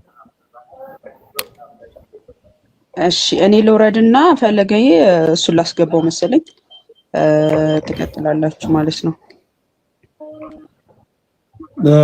ችግር የለውም። ኦኬ እስቲ ተሾመ መጽሐፍ አንድ ቁጥር ነው።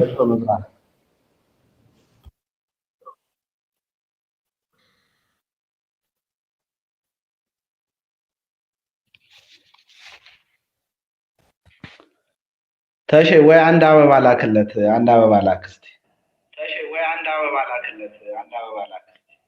ተሼ ወይ አንድ አበባ ላክለት። አንድ አበባ ላክ።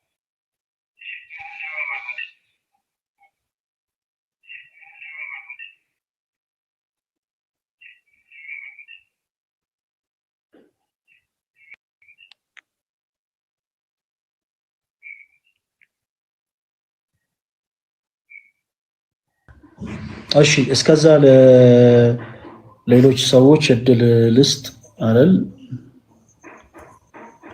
ገብቷል። ፈለገዬ ገብቷል። እሺ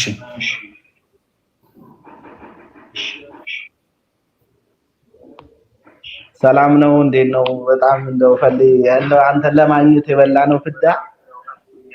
እግዚአብሔርን ነው የምልህ። በጣም ትንሽ እንትን ብለን ነበረ። አንገብጋቢ ጉዳይ ነው። አንተ አጠገብ የተከፈተ ላይፍ ካለ ዝጉት። ድምጽ ትንሽ ያስተጋባል። አይ ተዘግቷል። አሁን ዘግቼዋለሁ። አሁን አይሰማም? አሁን ጥሩ ነው። ዮሴፍ እንደምን አለ? እግዚአብሔር ይመስገን። ፈለገኝ እንዴት ነህ? እግዚአብሔር ይመስገን። ያው ወንድሜ ተሾመ ይባላል። ጓደኛዬ ረጅም ዓመት ጓደኛዬ ነው እና በጣም አንገብጋቢ ጉዳይ ገጥሞት ከዚህ በፊት ምናልባት በማህበራዊ ሚዲያ በጣም በመጥፎ የሚታይና የሚታወስ ልጅ ነበረ። በማያውቀው ጉዳይ ምናልባት ታሪኩን ራሱ ያጋራል።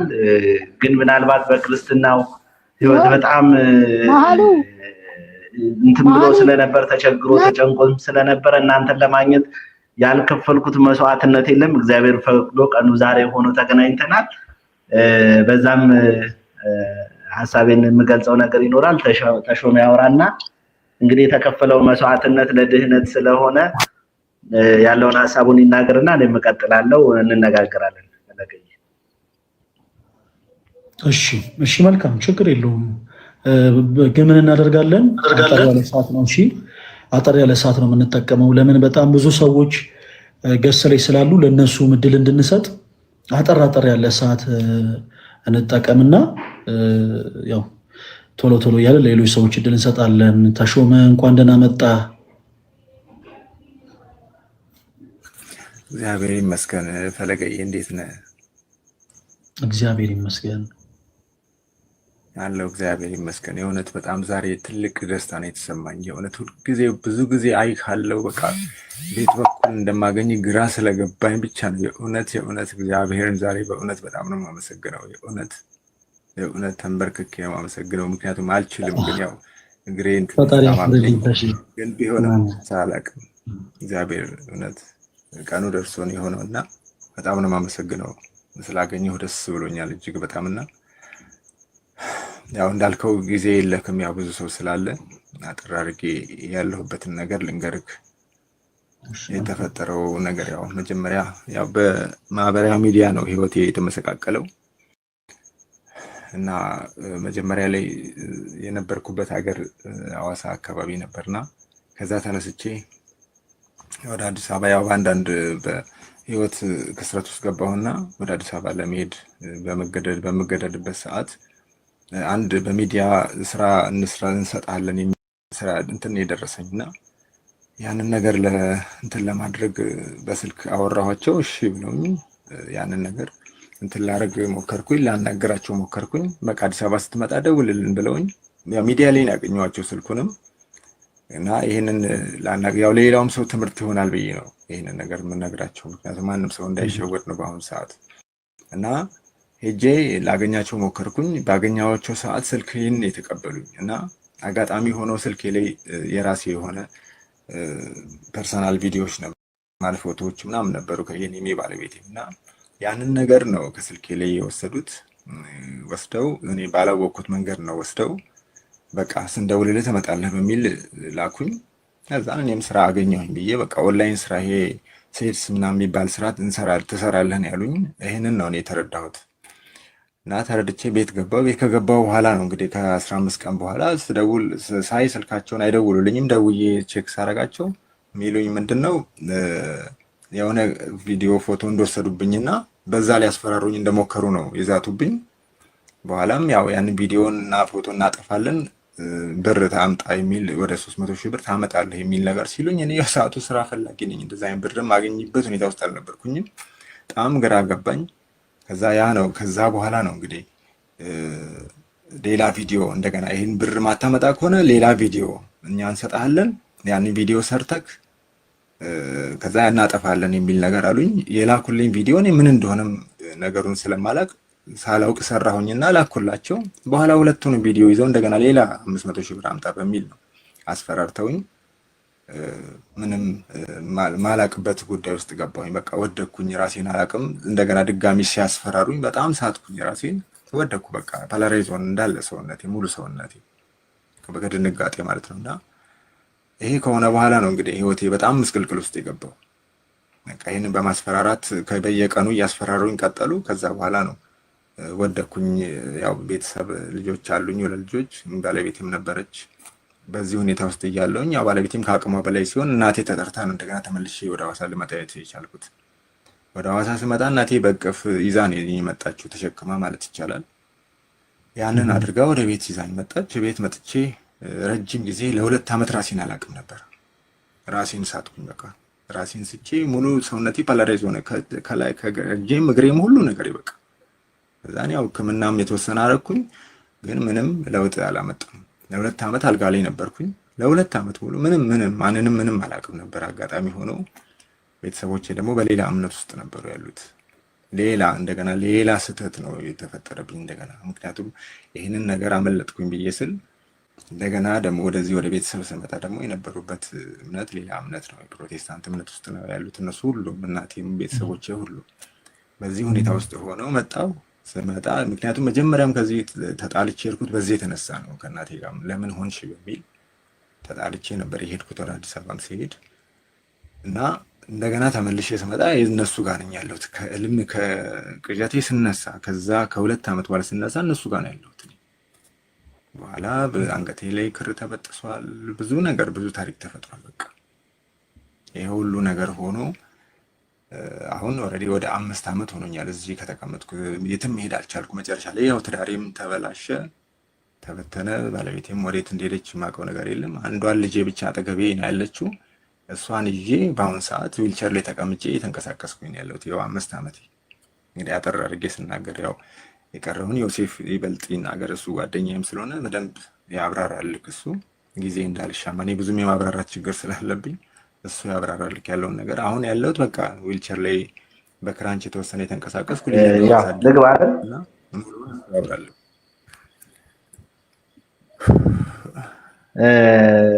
ያው ጉዳዩን በተወሰነ ደረጃ ተሼ አብራርቶታል። ምናልባት ግልጽ እንዲሆንላችሁ ቪዲዮ ፐርሰናሉ ቪዲዮ በዘለለ እሱ እንትን ያለው ቪዲዮ ምንድነው የኢሉሚናቲ አምልኮ የሚያስፈጽሙበትን ስርዓት ነበረ። መስቀል ዘግዝቆ እንቁላሎችን አድርጎ የተወሰኑ ስርዓቶችን የሚያስፈጽም ቪዲዮ ነው እንዲልክለት ያዘዙት እና ያንን ቪዲዮ ልኮላቸው ከላከላቸው በኋላ ያንን ብር እንዲያመጣ ራሱ ሲያስገድዱት ያው እኔ ረጅም ዓመት ጓደኛዬ ነው፣ 15 ዓመት አካባቢ ጓደኛዬ ነው። ምንም የምናውቀው ነገር የለም። እሱ ማንንም ሳያማክረኝ ቪዲዮ ላከላቸው። ከዛ በኋላ ያ ቪዲዮ በማህበራዊ ሚዲያ ሲለቀቅ ነው ልጁ ፓራላይዝድ ነው። መጀመሪያ ቪዲዮን ላክልን ያሉት ከባለቤቱ ጋር የነበረው ፐርሰናል ቪዲዮ ነው። ምናልባት እዚህ ሚዲያ ላይ እንደ ሃይማኖትም ፔጅ እንደመሆኑ መናገሩ አስፈላጊ አይደለም፣ ግን ፐርሰናል ቪዲዮ ከተባለ በቂ ነው። የኢሉሚናቲው ግን ምን ያህል ህይወቱን እንዳመሰቃቀለው ማወቅ የሚቻለው ያንን ካየ በኋላ ባለቤቱ ቤተሰቦች ጋር ነው ቪዲዮ የተላከው። መጀመሪያ ፐርሰናል ቪዲዮ ተላከ። ቀጥሎ ደግሞ የኢሉሚናቲው ቪዲዮ ሲለቀቅበት ፓራላይዝድ ሆኖ ቤት ተቀመጠ። እንደነገራችሁ እናትየው ፕሮቴስታንት ነች። እዩ ጩፋ ጋር ይዘው ሄዳለች። እንግዲህ ነፍሱን ሳያውቅ ማለት ነው። ከዛ በኋላ ዮናታን ጋር ሄዶ መልካም ወጣት ተምሯል። አልፎ ተርፎ በህይወቱ አሁን ላይ እየገጠመ ያለው ነገር ፈለገ እግዚአብሔር ነው ከህይወቱ ሊያስወጣው የሚችል በጣም ብዙ ኬዞች ገጥመውታል። ይሄ ነገር የገጠመው ነገር ምንድነው? እናቱ ፕሮቴስታንት ነች። ከሰዎች ጋር አስተባብረን የተወሰነ ጸበል ሊሄድ ወደ ጊዮርጊስ በርሜል ጊዮርጊስ ሊሄድ ሰዎች የፕሪንት ጌት ሊሸፍኑለት፣ ከዛ በኋላ ደግሞ ለምግብ እዛ ላለው ለተወሰነ ነገር ልጁንም ይዞ ሲሄድ ለምናምን ሰው እያፈላለግንበት ባለንበት ሰዓት ሰማች። ይሄ እንግዲህ ኢማጂን ልጁ እምቢ ብሎ ትቶ በስንት እንትን ጸሎት እንዲጀምር አድርጌ ውዳሴ ማርያም እንዲደግም በተቻለው መጠን መዝሙረ ዳዊትን እንዲደግም እየቻለ የማታው እያስተባበርኩ እኔ በመንፈሳዊ ህይወቴ ጠነከርኩ አይደለሁም እንደሱ። ግን ምናልባት ቀጨኔ መድኃኒዓለምን ታውቀዋለህ? እዛ ድቁና ተምሬያለሁ። ያላገለገልኩበትም ብዙም አላገለገልኩበትም እንጂ ቀጨኔ መድኃኒዓለም ያደግኩ ልጅ ነኝ። እዛም ሰንበት ትምህርት ቤት ፈለገ ህይወት ሰንበት ትምህርት ቤት እዛ ነው ያደግኩትና ባለበት ሁኔታ አሁን በተወሰነ መሰረት እያስያዝኩት ባለበት ሁኔታ እንደናንተ ያለ ሰው የሚያበረታው የሚያጸናው በሃይማኖቱ እንዲበረታ አይዞ በርታ ጎበዝ የሚለው ሰው ያስፈልገዋል። የተከበበው እንዳለ ቤተሰቦች ሁሉ ፕሮቴስታንቶች ናቸው። እሱ ከዛች ቤት ላይ የተወሰኑ ጓደኞች አዋጣው ትንሽ ሱቅ ከፍተውለት ጉሊት ይሸጣል። ጉሊት ማለት ድንሽ ከሰል ምናምን ቁጭ ብሎ እየሸጠ ልጁን እያሳደገ ነው። በዛ ብሎ እህት ወንድሞቹ በፕሮቴስታንት እምነት ወስደው ታግለው አልችል ሲለው እቤቱ ተቀመጠ። አንገቱ ላይ ማህተብ አረገ። የእመቤታችንን ስዕል ቤት ሲያስገባ ቸርች ሲቀር እናትየው 10 ሜትር 2 ሜትር በማይሞላ ቦታ ውስጥ እሱ ከፈተችበት እናቱ። ያንንም ችሎ ፈተና ነው ብሎ ተቀምጦ ጸበል ሊሄድ መሆኑን ስትሰማ ከቤት አስወጣዋለሁ ብላ ዝታ ከጸበል አስቀረችው። አሁን ባለበት አዋሳ መጥተህ የነበረ ሰዓት ቪዲዮዎችን ማይቼ አንተን ለማግኘት ብዙ ጣርን አልቻለም። ቢያንስ እዛ ሄደ አይተው ታበረታው ነበረ፣ ታጸናው ነበረ። ጠርተውም ቢሆን ስላሴ ቤተክርስቲያን አለ ከጀርባና እባክህ እንደው ይሄንን ወንድም እባክህ አትርፍልኝ። በጣም ወደው ጓደኛዬ ነው። በሃይማኖቱ በጣም ተስፋ ቆርጦ እውነቴን ነው የምልህ ባለቤቱ ከታመመ በኋላ ነው ጥላው ሄደች። ሲታመም ስታይ ጥላው ሄደች። ጥላው ስትሄድ ጉሊት እየሸጠ ልጁን እዚህ አድርሷል። በመንፈሳዊነቱ ኢሉሚናቲ ቪዲዮ ሰርተውበት በዚህ አጋጣሚ ምንም የሚያገናኘው ነገር የለም ከሃይማኖት ጋር። ዮኒ ማኛ ገብቶ የልጁን ሁኔታ ተረድቶ ይሄን ቪዲዮ የለቀቁትን ሰዎች ሳድስ ሚዲያ ታውቁት ይሆናል አጥፉ፣ ይሄን ሚዲያ ፕሮሞሽን እየሰራችሁበት ነው። ልጁ ተጸጽቶ ይቅርታ ጠይቋል በይፋ። ስለዚህ አጥፉ ተብሎ ሌላ ፕሮሞሽን ይሰሩበት የነበረውን ቪዲዮ አስጠፍቶለታል ገብቶ። በዛውም ለሱ ማመስገን እንፈልጋለን፣ እናመሰግናለን በዚህ ጉዳይ ላይ። አዘርዋይስ ግን ከዛ በኋላ ያለው በመንፈሳዊ ህይወት ምንም ያገናኘው ስለሌለ ፊዮኒ ምክርን መቀበል አይችልም፣ ሊመክረውም አይችልም ባለበት ደረጃ። ከዛ ወደ መንፈሳዊ ህይወቱ ግን ወደ እናንተ መምጣት አለብን። መተናል። እንግዲህ እኔ ወንድሜ እንድታተርፍልኝ እፈልጋለሁ። ፈለገ በጣም ሰው ያስፈልገዋል፣ መንፈሳዊ አባት ያስፈልገዋል። በረጅም ዓመት ቅሟል፣ መጠጥ አያውቅም እንጂ ቅሟል፣ ብዙ ዓመት ቅሟል። ወደ እመቤቴ የተመለሰ አሁን እመቤቴን ይወዳታል፣ እሷም ትወዷለች። በነገራችን ላይ የጴንጤ ቸርች ነው ልጁ የምትማር።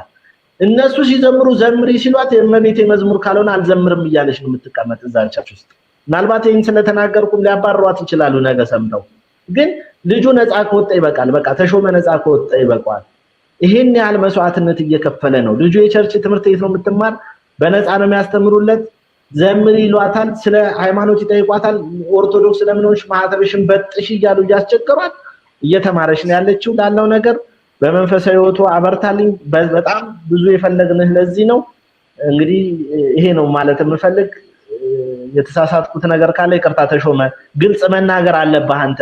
ኢሉሚናቲ ብለህ ተናገር፣ ድብስብስ አድርገህ አታሳልፍ። ምክንያቱም ህይወትህን ያጣህበት ነገር ነው። ይሄንን ታውቃለህ፣ ትረዳለህ በስነ ስርዓት። ስለዚህ ይሄን ያለው እውነት ፈለገኝ። ኦኬ በጣም ነው የማመሰግነው ዮሴፍ፣ በጣም ትልቅ ስራ ነው የሰራው። በዚህ አጋጣሚ ተሾመ በስላወቅኩ አንተንም እጅግ በጣም ደስ ብሎኛል። በጣም እዚህ ጉዳይ ላይ የአንድ ሰው ሀሳብ ብቻ በነገራችን ላይ በቂ አይደለም። በመጀመሪያ ደረጃ ይሄ መልእክት የሚደርሳችሁ ሁላችሁ ምናልባት እዚህ ውስጥ የምትኖሩ ሊሆን ይችላል። የህግ አካላት ከሁሉ በፊት የእናንተ እገዛ ያስፈልገዋል። ምክንያቱም እያንዳንዳችን በህይወታችን ላይ አደጋ የሚያደርሱ ወንጀለኞችን በህግ አግባብ ከሰን ያወራናቸውን ሪከርዶች፣ የተለያዩ ነገሮች በህግ አግባብ ወጥተው እነዛም ስልክ ቁጥሮች፣ እነዛም የድምፅ ቅጂዎች በአጠቃላይ ባለቤት ስላላቸው ማለት ነው ባለቤቶቹ በህግ አግባብ ሊጠየቁ ይችላሉ። እና በቻላችሁት አቅም እባካችሁን ትዳሩን እስከሚያጣ ድረስ የገዛ ቤተሰቦቹን እስከሚያጣ ድረስ በማያውቃቸው ሰዎች ህይወቱ የተመሰቃቀለበትን ይህንን ሰው መርዳት የምትችሉ ሰዎች ካላችሁ በህግ አግባብ በልዑል እግዚአብሔር ስም እንድትረዱት እንጠይቃለን። ከዛ በመቀጠል ብዙ ጊዜ ሌላ ቦታ ፕሮሞት ይደረጋል። እኔ አሁን የሆነን ፕሮቴስታንት የሆነን ሰው ማናደድ ማብሸቅ ፈልጌ አይደለም። ወደ ኦርቶዶክስ ቤተክርስቲያን የእስልምና እምነት ተከታይ የሆነ ሰው ጸበል መጠመቅ ፈልጎ ሲመጣ ሂጃባችሁን አውልቁ፣ ጀለቢያችሁን አውልቁና ጣሉ የሚል አንድም ካህን፣ አንድም ዲያቆን፣ አንድም ምዕመን የለም። ለምን መሰላችሁ? እኛ ክርስቲያኖች በቤተ ክርስቲያናችን ውስጥ ስሙ የሚጠራው ስሙ ከስም ሁሉ በላይ የሆነው ክርስቶስ ኢየሱስ እንኳን ጨርቅን አይደለም ማንነትን እንደሚለውጥ ስለምን ማንንም ሰው እንዲያደርግ ብለን አናስጨንቅም። እንዲህ እንደሚደረግ ግልጽ ነው፣ እሙን ነው።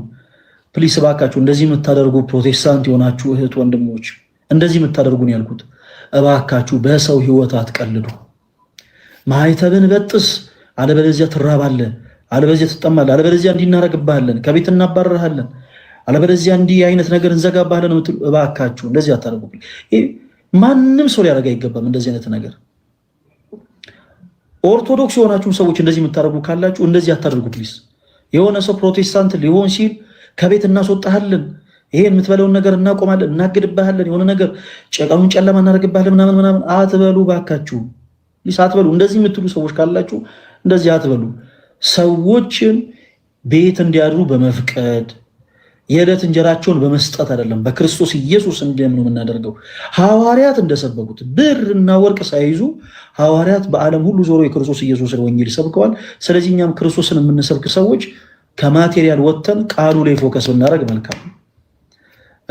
ተሺ ወንድማችን የሆነውን ነገር ሁላችሁም ሰምታችኋል። የተፈጠረው ነገር እጅግ በጣም ስላስደነገጠው ሰውነቱ ፓራላይዝ እስከመሆን ድረስ ደርሷል። ኦኬ ፓራላይዝ እስከመሆን ድረስ ደርሷል። አንዲት ብቻ ነች ያለችው። ይሄንን ወንድማችንን ልንረዳው አይገባም? ክርስቲያኖች ልንረዳው ይገባል። በመጀመሪያ ደረጃ ተሺ በቻልኩ አቅም እኔ በእምነትህ እንድትጸና እጅግ በጣም በጣም በጣም በጣም እመክራለሁ። ሲቀጥል ሰው እንደ እምነቱ ይፈወሳል። ሰው እንደ እምነቱ ፈውስን ያገኛል። ማቴዎስ ወንጌል ምዕራፍ 9 ላይ ያች የክርስቶስ ኢየሱስን የልብሱን ዘርፍ የነካችው ሴት የልብሱን ዘርፍ ነክታ የዳነችው በነጋችን ላይ ስለነካች ነው እንዴ? ተወዳጆች ጨርቁን ስለነካች ነው እንዴ? መልሱልኝ። ጨርቁን ስለነካች ነው? አይደለም። ጨርቁን ስለነካች ሳይሆን በእምነት ጨርቁን ስለነካች ነው። እንዲሁ ጨርቁን ስለነካች ብቻ አልተፈወሰች። እንዲሁም ጨርቁ የነካቸው ብዙዎች ነበሩ። ምክንያቱም ጌታችን ኢየሱስ የነበረበት ቦታ በራሱ የገበያ ቦታ ነበረ። ዝም ብላችሁ ጸበል ቦታ ሄዳችሁ ጸበል የምትጠመቁ ሰዎች ፕሊስ አትልፉ ባካችሁ። እንዲሁ ዝም ብላችሁ ገዳም ስለጨነቃችሁ እንትን ልሂድ ብላችሁ የምትሄዱ ሰዎች በመጀመሪያ የሚቀድም ነገር አለ። ያ ደግሞ በእምነት መጓዝ ነው። በቃ የሆነ ገዳም ልሂድ እግዚአብሔር አምላክ ፈውስን ይሰጠኛል ብላችሁ አምናችሁ ተጓዙ። ወደ ክርስቶስ መቅደስ ልቅረብ ክርስቶስ በካህናቱ በኩል አድሮ ይፈውሰኛል ብላችሁ አምናችሁ ቀረቡ። ማቴዎስ 9 ላይ የነበረችው ያቺ ሴት 12 ዓመት ነው ደም ሲፈሳት የነበረችው። 12 ዓመት ኢማጂን፣ 12 ዓመት ሳይቋረጥ ደም መፍሰስ ማለት በጣም ከባድ ነገር። 12 ዓመት ደም ሲፈሳት የነበረች ያቺ ሴት በእምነት ነው ወደ ክርስቶስ ኢየሱስ የቀረበችው፣ በእምነት። እናም የቀሚሱን ጫፍ ነካች፣ የልብሱን ዘርፍ በነካች ጊዜ ክርስቶስ ኃይል ከኔ ወጥቷል አለ። እናም ወደ እርሷ ዘወር ብሎ በጣም ደስ የሚል ቃልን ተናገራት። ልጄ ሆይ እምነትሽ አድኖሻል አላት። እምነትሽ ምን ብሎሻል?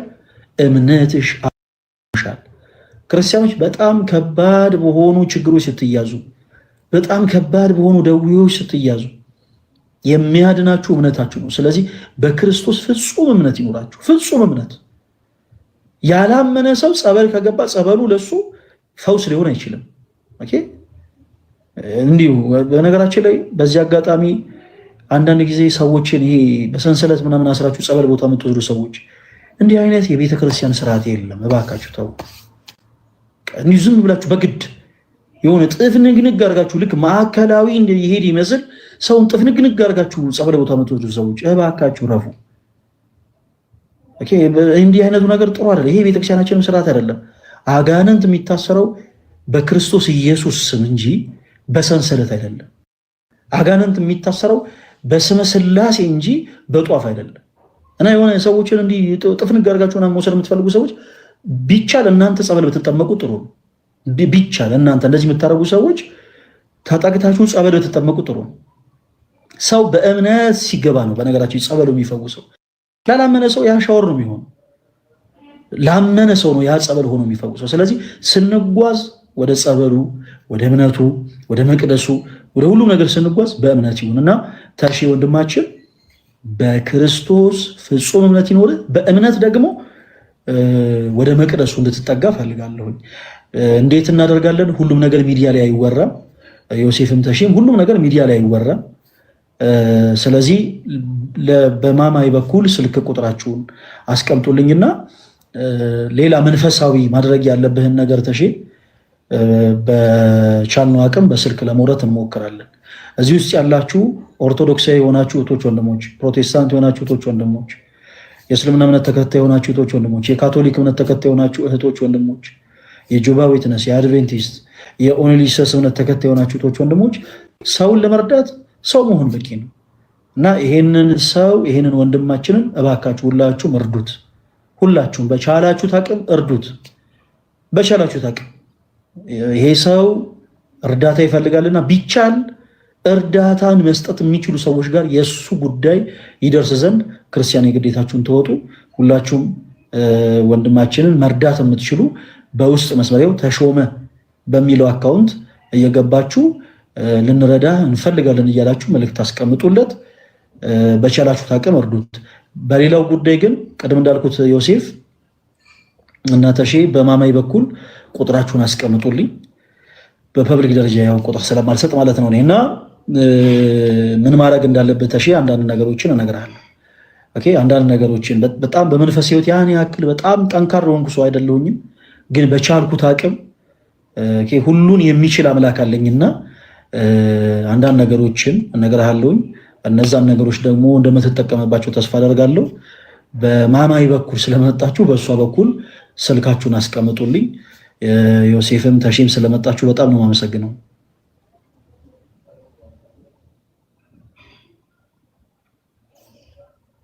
ማይካችሁ ሚት ነው። እሺ ፈለገዬ እጅግ አድርጌ ነው የማመሰግን። እኔም ላለው ነገር እግዚአብሔር ይስጥልኝ።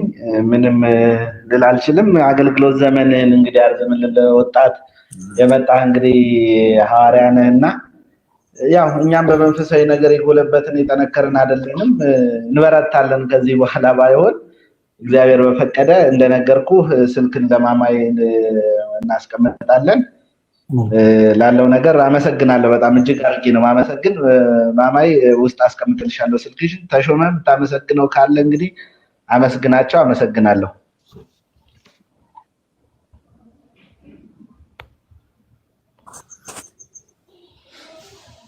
ተሼም የተወሰነ ነገር ብሏል ይመስለኛል። በጣም ነው የማመሰግነው ፈለገዬ፣ እጅግ በጣም እግዚአብሔር ያክብርልኝ። እውነት በጣም እጅግ በጣም ነው። ዛሬ ጥሩ እንቅልፍ ነው የምተኛው። አሜን አሜን። ተሼ ይሰማል አይደል? አዎ። ዛሬ ጥሩ እንቅልፍ ነው የምተኛው። በእውነት እግዚአብሔር ይስጥልኝ። እውነት በጣም ነው የማመሰግነው። ማማየንም በጣም ነው የማመሰግነው። እግዚአብሔር ይስጣት ወደ አንተ ስላደረሰችን። በጣም ነቃ ከውስጥ ስልኬን አስቀምጥላችኋለሁኝ። ለሷ አገኛለሁ። ብዙ ነገር ካንተ ማወቅ ፈልጋለሁ። የእውነት እኔ ከልቤ ነው። እኔ እውነት ብዙ ነገር ማወቅ ፈልጋለሁ እና በብዙ ነው የተጸጸትኩት እና ያው ማለት እኔ ጥፋት አጥፍቻለሁ፣ እግዚአብሔርን በድዬዋለሁኝ። ግን እግዚአብሔርን በልጄ ክሰዋለሁ ብዬ አስባለሁኝ። በህይወት ያኑረኝ፣ እኔ ልራመድ፣ ልሄድ፣ ልንቀሳቀስ እንጂ እግዚአብሔርን በልጄ ክሰዋለሁ ብዬ አስባለሁኝ። እግዚአብሔርን የምትፈራ ልጅ እንድትሆን አድርጌ ያሳድጋታለሁ ብዬ አስባለሁና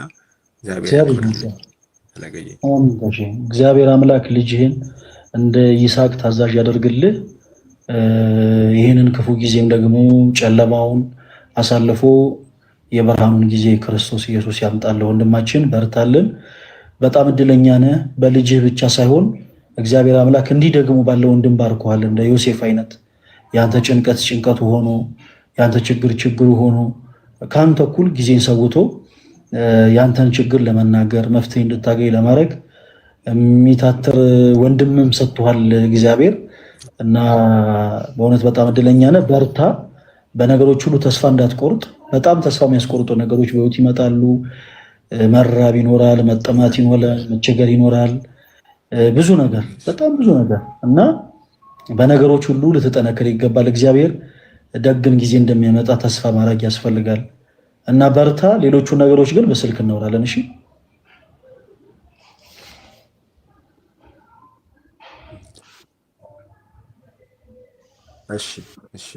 ፈረገኝ። እሺ አስቀምጣለሁ ስልኬን። እሺ ሰላም ነው። ደህና ደሩ። እሺ ሰላም ሁንልኝ። እሺ ደህና ደሩልኝ። አመሰግናለሁ። ማማዬም ፈለገም አመሰግናለሁ። ደህና ደሩልኝ። መልካም ጊዜ። አሜን አሜን። ኦኬ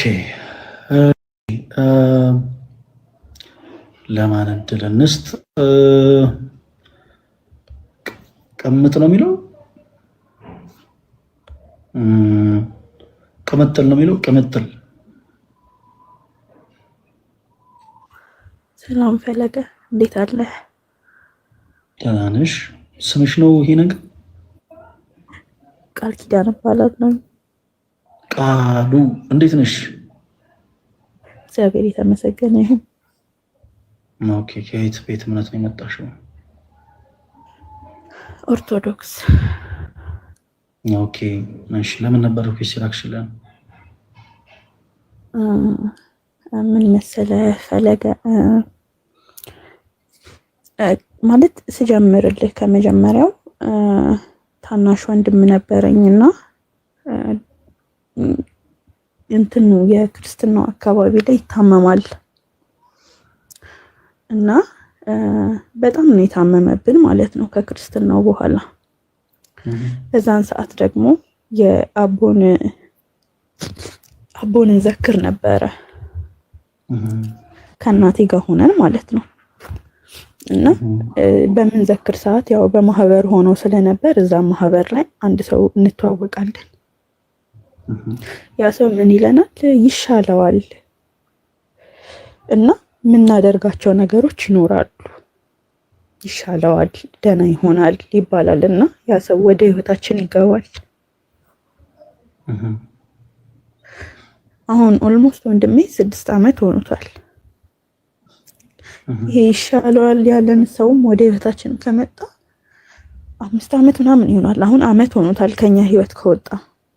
ግን በቃ ከጊዜያት በኋላ ቤታችን ውስጥ ያለው ነገር እየተበላሸ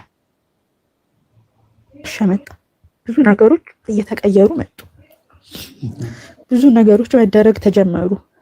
አሁን እዚህ ላይ ፐብሊክ ላይ እንዲህ ብዬ ማውራት አልችልም። ብዙ ነገሮች ተደረጉ። እኔ ግን ምን እል ነበር? በጣም እቃወም ነበር። ምክንያቱም ከእግዚአብሔር በላይ ማንም ኃይል የለውም። ማንም ምንም የማድረግ ኃይል የለውም። የማዳን እነዛን ከእግዚአብሔር ፈቃድ ውጭ ሆኖ የተዋሉት ፈቃደኛ ከሆንሽ እነዛን ነገሮች ንገሪኝ ግልጽ አድርገሽ እና ደግሞ አታልቅሽ። እሺ አይዞሽ፣ ግልጽ አድርገሽ ግን ንገሪኝ ፈቃደኛ ከሆንሽ።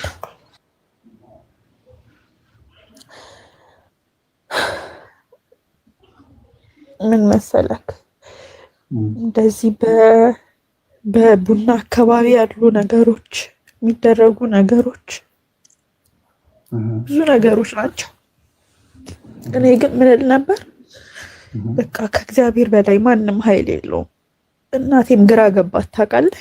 በግራ ተጋባችሁ። ግራ በገባት ሰዓት ይሄ ነገር ገባ እና እቃወም ነበር። አይሆንም እል ነበረ። ከእግዚአብሔር በላይ ማን አለ እንዴ? ሊያድንም ሊወስድም የሚችለው እኮ እሱ ነው እና አይሆንም እል ነበር። ከጊዜ በኋላ ግን እኔም እየደከምኩ መጣሁ፣ ታውቃለህ? ቤተክርስቲያን ሳልሄድ እማልውል ልጅ መሄድ እያስጠላኝ መጣ። ቤተክርስቲያን መሄድ አስጠላኝ። በቃ ስንት ጊዜ ነው እኔ ቤተክርስቲያን ሄጄ አላውቅም። ሌላው ተወና ከሰው ጋር መግባባት አቃተኝ። በንግግሮች መግባባት አቃተኝ። ኢቭን ከእናቴ ጋር እናቴ ለእኔ ጥሩ ነገር ስታወራ የሚመስለኝ ግን የክፋት ነው። ከእሷ ጋር መግባባት አቃተኝ።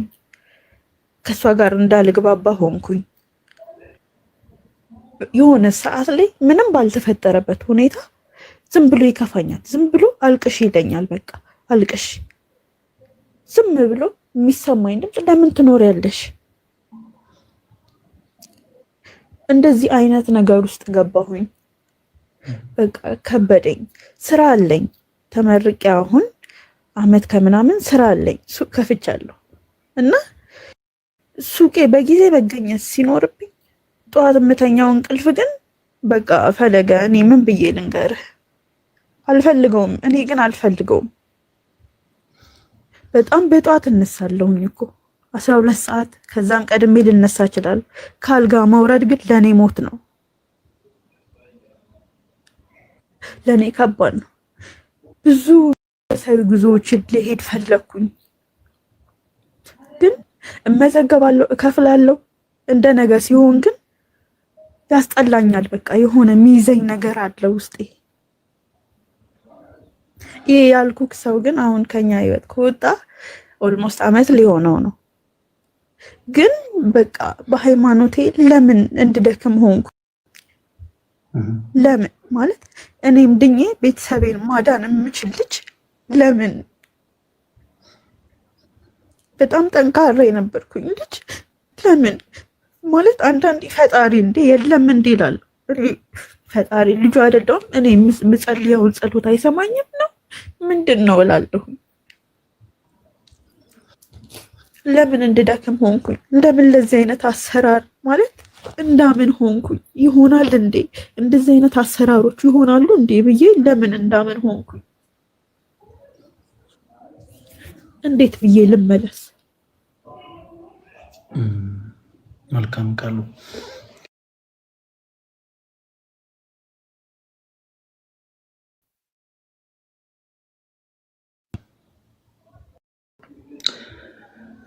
እንዲህ አይነቱ ነገር በጣም ብዙ ቤቶች ውስጥ አለ።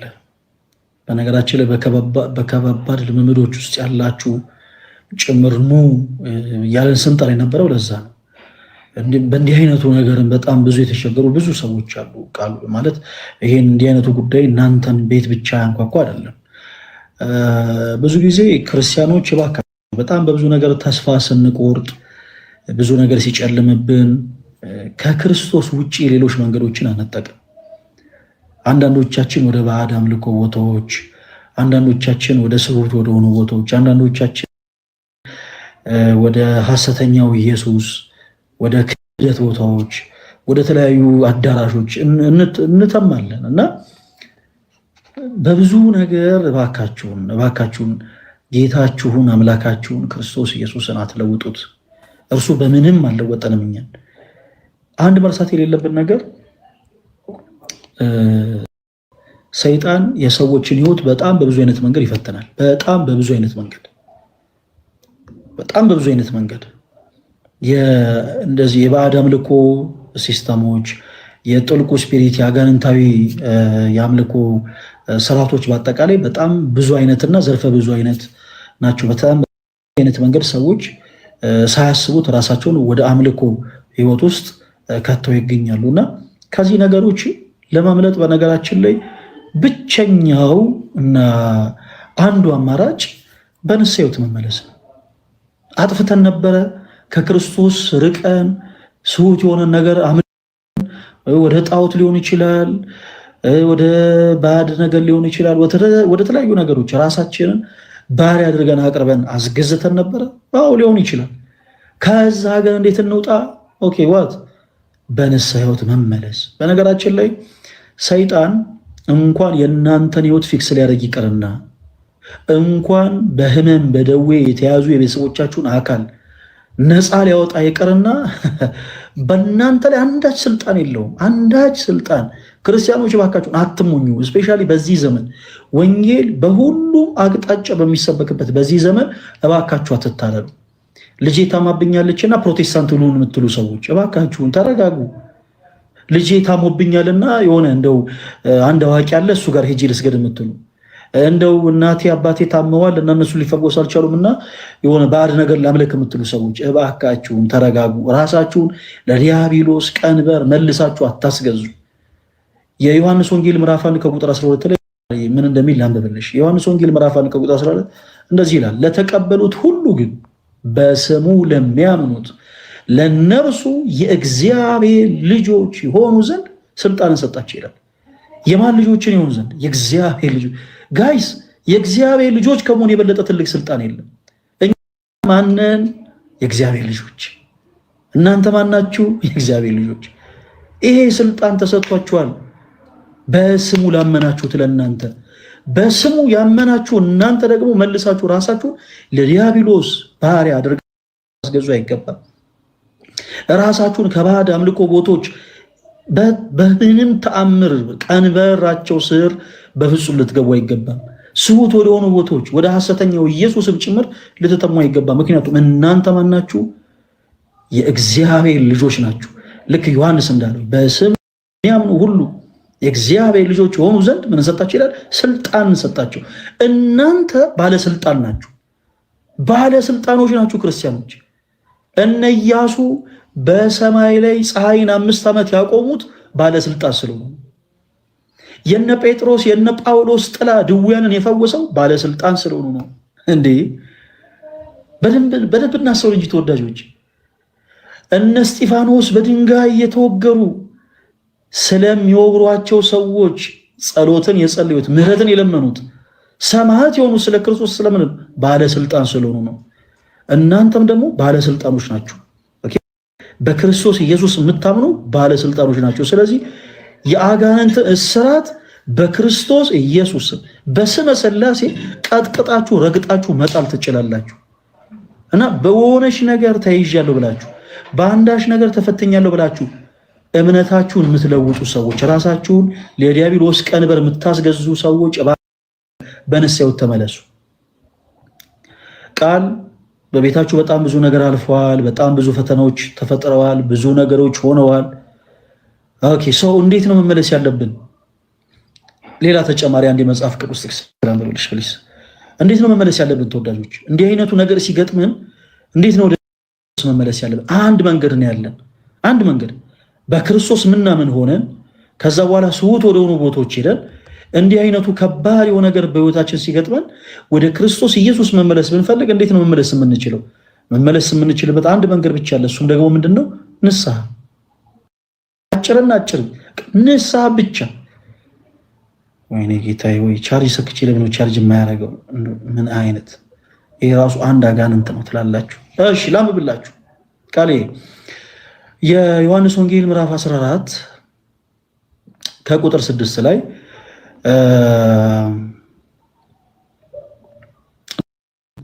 ይቅርታ 14 አይደለም 13 የዮሐንስ ወንጌል ምዕራፍ 13 ከቁጥር 6 ላይ እንደዚህ ይላል። ወደ ስምዖን ጴጥሮስ መጣ። እርሱም ጌታ ሆይ አንተ የኔን እግር ታጥባለህን? አለው። ጌታችን መድኃኒታችን ኢየሱስ ክርስቶስ ማበሻ ጨርቅን ወስዶ የሐዋርያትን እግር ሲያጥብ ኦኬ ስምዖን ጴጥሮስ አንተ የኔን እግር ታጥባለህን ብሎ ጠየቀ። ከዛስ ኢየሱስም መልሶ እኔ የማደርገውን አንተ አሁን አታውቅም፣ በኋላ ግን ታስተውላለህ አለው። ጴጥሮስም የእኔን እግር ለዘላለም አታጥብም አለው ይላል። ለዘላለም አትልም አታጥብም ስለትትና ለጴጥሮስ ኢየሱስም ካላጠብኩህ ከኔ ጋር እድል የለህም ብሎ መለሰለት። ኦኬ ቃል በሆኑ ስህተቶች ተጉዘሽ ነበረ፣ የሆኑ ችግሮች ተፈጥረው ነበረ። እሺ ሰው አሁንስ ካለሽበት የነፍስ ድፋምነት ስሜት ለመውጣት ከወደቅሽበት ማንነት ቀና ብሎ ለመራመድና ለመነሳት ክርስቶስ እግርሽን ሊያጥብ ይገባል። እንደ ጴጥሮስ አይ የለም ጌታዬ የአንተም አምላክ ሆነ ሳለ እንዴት እኔን ታጥበኛለህ ካልሽው ግን ክርስቶስ እንዲህ ብሎ ይመልሳል። ልክ ለጴጥሮስ እንደመለሰው ካላጠብኳችሁ አጠሩም ይለናል። ካላጠብኳችሁ ከኔ ጋር እድል ፈንታ የላችሁም ይላል። ይህንን ቃል ክርስቶስ ለጴጥሮስ በመለሰለት ጊዜ ሐዋርያው ቅዱስ ጴጥሮስ እንደዚህ አለ። ስምዖን ጴጥሮስም ጌታ ሆይ እጄንና ራሴን ደግሞ እግሬን እንጂ ይቅርታ እጄንና ራሴን እንጂ እግሬን ብቻ አይደለም አለው ይላል። ይሄ ጌታችን መድኃኒታችን ኢየሱስ ክርስቶስ ማበሻ ጨርቅን ወስደ ከዛ የሐዋርያትን እግር ሲያጥብ ጴጥሮስ አንተማ እኔን አታጥበኝም አለው ስለትትና። ከዛም ጌታችን ኢየሱስ ጴጥሮስ እኔ ካላጠብኩ አጠራም አለው። እንደዛማ ከሆነ እግሬን ብቻ አይደለም እጄንና ፊቴን መላሰው ያለው። ስለዚህ ቃሌ ካለንበት ከወደቅንበት መጥፎ የኃጢአት መንገድ ለመመለስ ክርስቶስ ኢየሱስ ሊያጥበን ይገባል። አለቀ። ክርስቶስ ካጠበን በኋላ እኛ አዲስ ሰዎች ነው። በየትኛውም ነገር ሊያስጨንቅሽ አይገባም። በየትኛውም ነገር ሊያስከፋሽ አይገባም። በየትኛውም አይነት ነገር ራስሽን ልትወቅሽ አይገባም። ለምን? ክርስቶስ ከነበርሽበት ከዛ ከኃጢአት ቅባት አጥቦ ስላነጻሽ። ታጥበን ልንነጻ የምንችለው ደግሞ በምንድን ነው? በንስሐ ሕይወት። ጌታችን ኢየሱስ ካላጠበን አንጠራም። በነፍስ የድፋምነት ስሜት የተሰማችሁ፣ የጥፋተኝነት ስሜት የተሰማችሁ በአዳም ልኮ ቦታ ላይ ሆዳችሁ ሊሆን ይችላል። ስውት ወደሆኑ በቃ አማራጭ አጣችሁ ወደ ተለያዩ አዳራሾች የሄዳችሁ ሰዎች ልትሆኑ ትችላላችሁ። ወደ ባዕድ አምልኮ፣ ወደ ጥንቆላ ስፍራ፣ ወደ ተለያዩ ቦታዎች የሄዳችሁ ሰዎች ልትሆኑ ትችላላችሁ። ይሄ ያደረጋችሁት ነገር ጸጽቷችሁ ራሳችሁን እየወቀሳችሁ እንዴት ነው ይሄን ያጣሁትን ሰላም ማግኘት የምችለው እያላችሁ ያላችሁ ወንድሞች በደንብ አድርጋችሁ አዳምጡኝ። ያጣችሁ ሰላም ዓለም ሊሰጣችሁ አይችልም። ቃል እናንተ ቤት የጠፋውን ሰላም ዓለም ሊሰጣችሁ አይችልም። እናንተ ቤት የጠፋውን ሰላም ሊሰጣችሁ የሚችለው የሰላሙ ንጉሥ ክርስቶስ ኢየሱስ ብቻ ነው። ይህን ያጣችሁትን ሰላም ልታገኙ የምትችሉት ደግሞ ከኃጢአት ድፋምነት ስሜት ታጥቦ በመንጻት ብቻ ነው። አይ የለም ይህንማ ነገር እንዴት ብዬ ለካህን እናገራለሁ ማለት የለባችሁም። ጴጥሮስ ጌታ ሆይ አንተማ የኔን እግር እንዴት ታጥባለህ እንዳለው ሁሉ እኛም ደግሞ ተነስተን ኃጢአታችን ልንናዘዝ ስንል ይህን ነገርማ እንዴት ለካህን እናገራለሁ፣ ይህን ነገርማ እንዴት ለካህን አወራለሁ ማለት የለብንም። ራሳችንን ለክርስቶስ ኢየሱስ አሳልፈን መስጠት አለብን አጥቦ ያነጻን ዘንድ። ኦኬ ስለዚህ እግዚአብሔር በተባሉት ካህናት በኩል ሄደን ልክ ጌታችን ኢየሱስ ሲል እንደነበረው ራሳችሁን ሂዱና ለካህን ምን በሉ አሳዩ። ስለዚህ ቃል ራሳችን ሄደን ለካህን እናሳይ። ኦኬ ለካህን እናሳይ፣ ወደ ቤተክርስቲያን እንቅረብ፣ ራሳችን ለካህን እናሳይ፣ በንስሐ ሕይወት እንመላለስ። ከዛ በኋላ ክርስቶስ ከኃጢአት ድፋምነት ስሜት አጥቦ ያነጻናል። ያ በቤታችን ነግሶ የነበረው የአጋንንት እስራት ክርስቶስ በስሙ ብቻ በጣጥሶ ይጥለዋል። በጣጥሶ ይጥለዋል። እናንተም ስመ ሥላሴን ጥሩ፣ ስመ ሥላሴ በጣጥሶ ይጥለዋል። የቅዱሳኑን ስም ጥሩ፣ የቅዱሳኑን ስም በጣጥሶ ይጥለዋል። ምክንያቱም የጻድቅ ሰው ጸሎት ምን ታደርጋለችና? አረ በሉት በለም የጻድቅ ሰው ጸሎት ምን ታደርጋለችና? ኃይልን ታደርጋለችና። ስለዚህ ቃል ከዚህ በፊት ብዙ ጥፋቶች ጠፍቷል ሊሆን ይችላል። ካለሽበት ከወደቅሽበት ከነበረው ስህተት ሁሉ አጥቦ ሊያነጻሽ የሚችለው ክርስቶስ ኢየሱስ ብቻ ስለሆነ ራስሽን ለካህን አሳይ፣ በንስሐ ሕይወት ተመላለሽ፣ እመኚ። ያኔ ዓለም የነጠቀሽን ሰላም ክርስቶስ ይሰጥሻል። በቤታችሁ የጠፋውን ሰላም ክርስቶስ ይመልሰዋል። ይሄን ብቻ ልናደርግ ይገባል እና ቃል በቻልሽው አቅም በንስሐ ሕይወት ተመላለሽ። ካልሆነ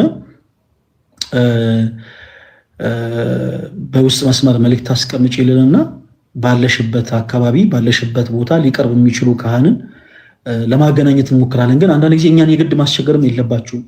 ባላችሁበት ደብር ቀርባችሁ ንስሐ ገብታችሁ በንስሐ ሕይወት ተመላልሳችሁ ቀኖናችሁን ወስዳችሁ ካላችሁበት የድፋምነት ስሜት ነፃ መውጣት ትችላላችሁ እና ቃል ከዚህ በፊት ብዙ ነገሮች ተፈጥረዋል። ስለዚህ ከዚህ በኋላ እንራመደው እርምጃ የምን ህይወት ይሆናል? የንስሐ ህይወት። እስኪ ቃል የንስሐ ህይወት በይ እስኪ።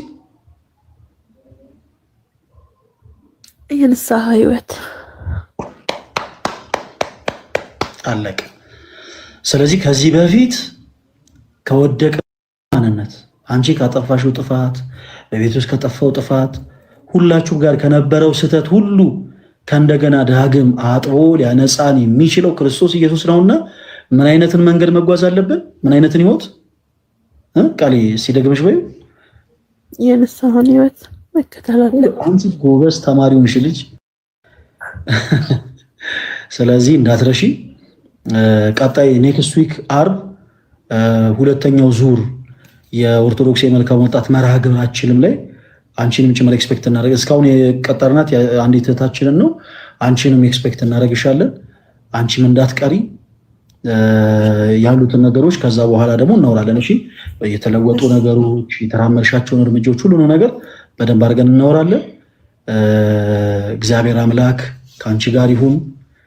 በቤታችሁ ያለው የአጋንንትን እስራት ሁሉ አምላካችን እግዚአብሔር በእውነት በጣጥሶ ይጣልላችሁ፣ ከአጋንንት እስራት ነፃ ያውጣችሁ፣ ከከበዳችሁ ነገር ሁሉ ክርስቶስ ኢየሱስ ሸክማችሁን ያቀልላችሁ፣ ከኃጢአት በስተቀር የልባችሁን ቆጠሮ እርሱ መድህን ዓለም ክርስቶስ ይፍታላችሁ። ቃልዬ በርቺ። እሺ ፈለግ አመሰግናለሁ። ኦኬ እሺ፣ ሰላም እደሪ።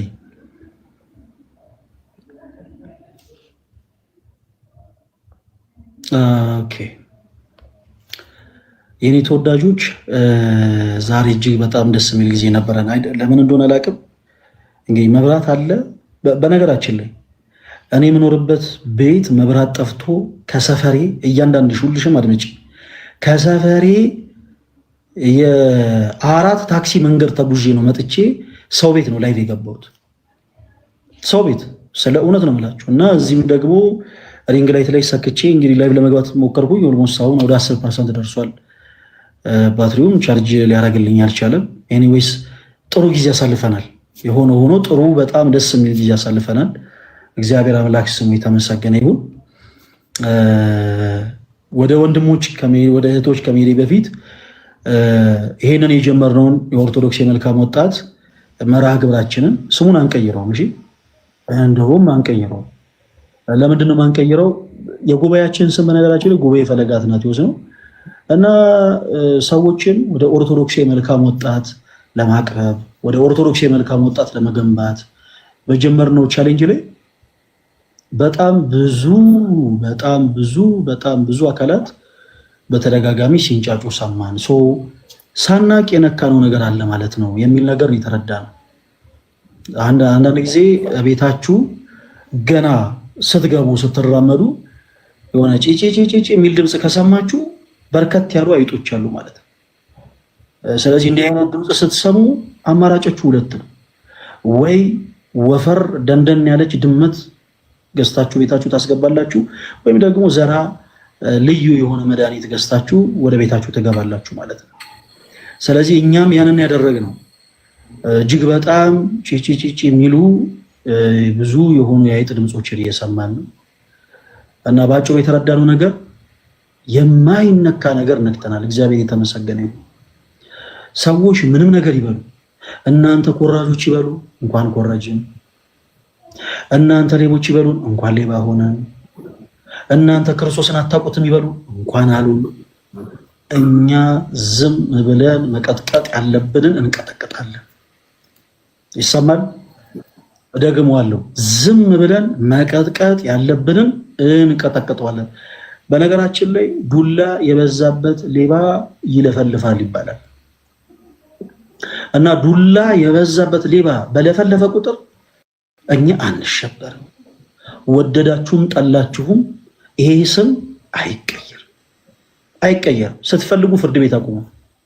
ይሄ ስም አይቀየርም። ዛሬ ጀምረነዋል። ይቺን ቀን እንዳትረሷት። ገና እልፍ እንሆናለን፣ እንበዛለን። ኦርቶዶክስ የመልካም ወጣት አሁንም ገና ያድጋል፣ ያብባል።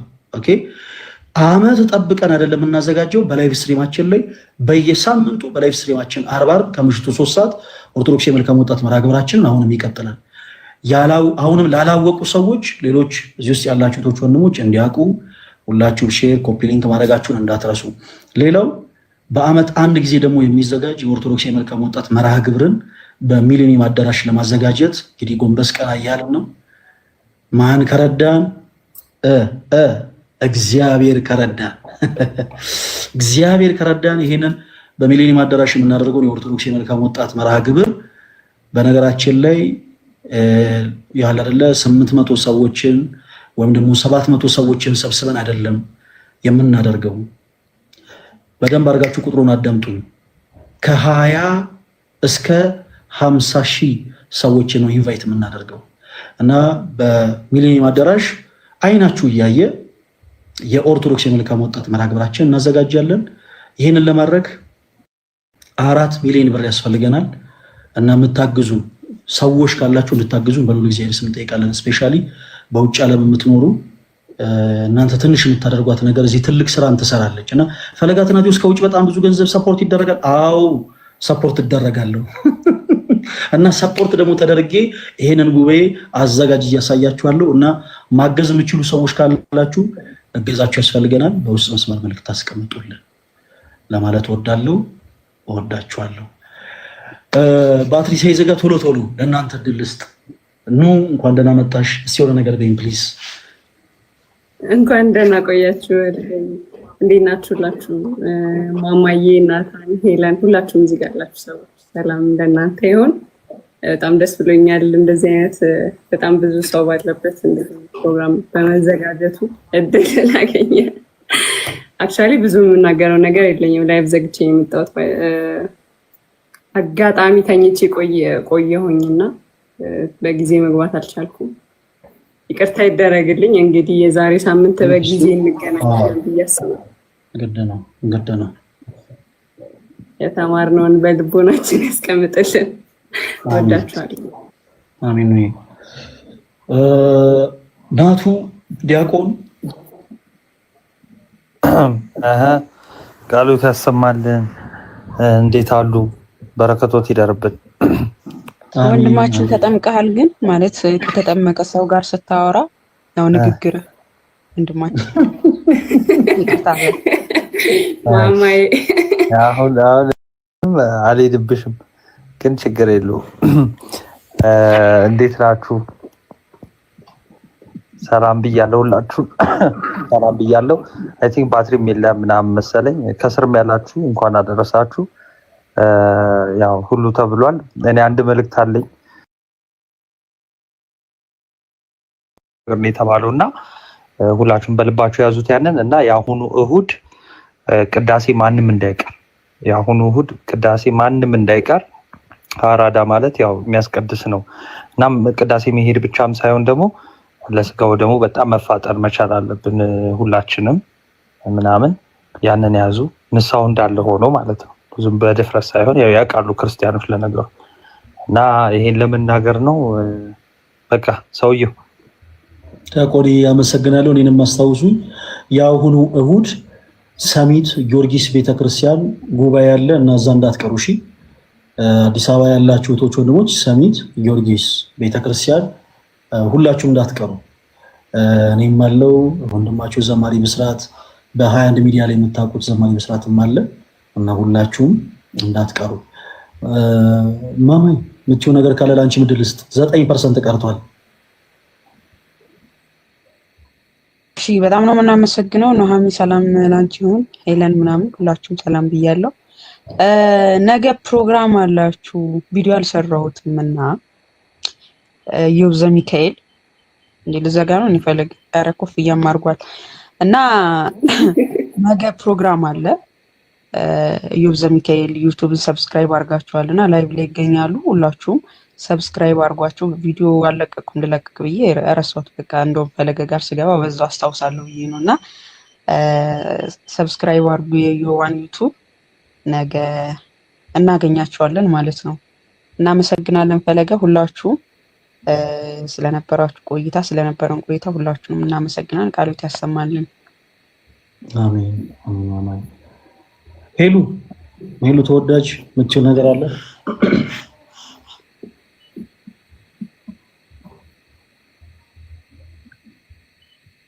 አይ እኔ ምንም የምለው ነገር የለኝም። በዚህ አጋጣሚ አካውንቴ ስለተመታ ኮፒ ሊንክ ያድርጉልኝ። 57,000 ህብረተሰብ ይታየኛል።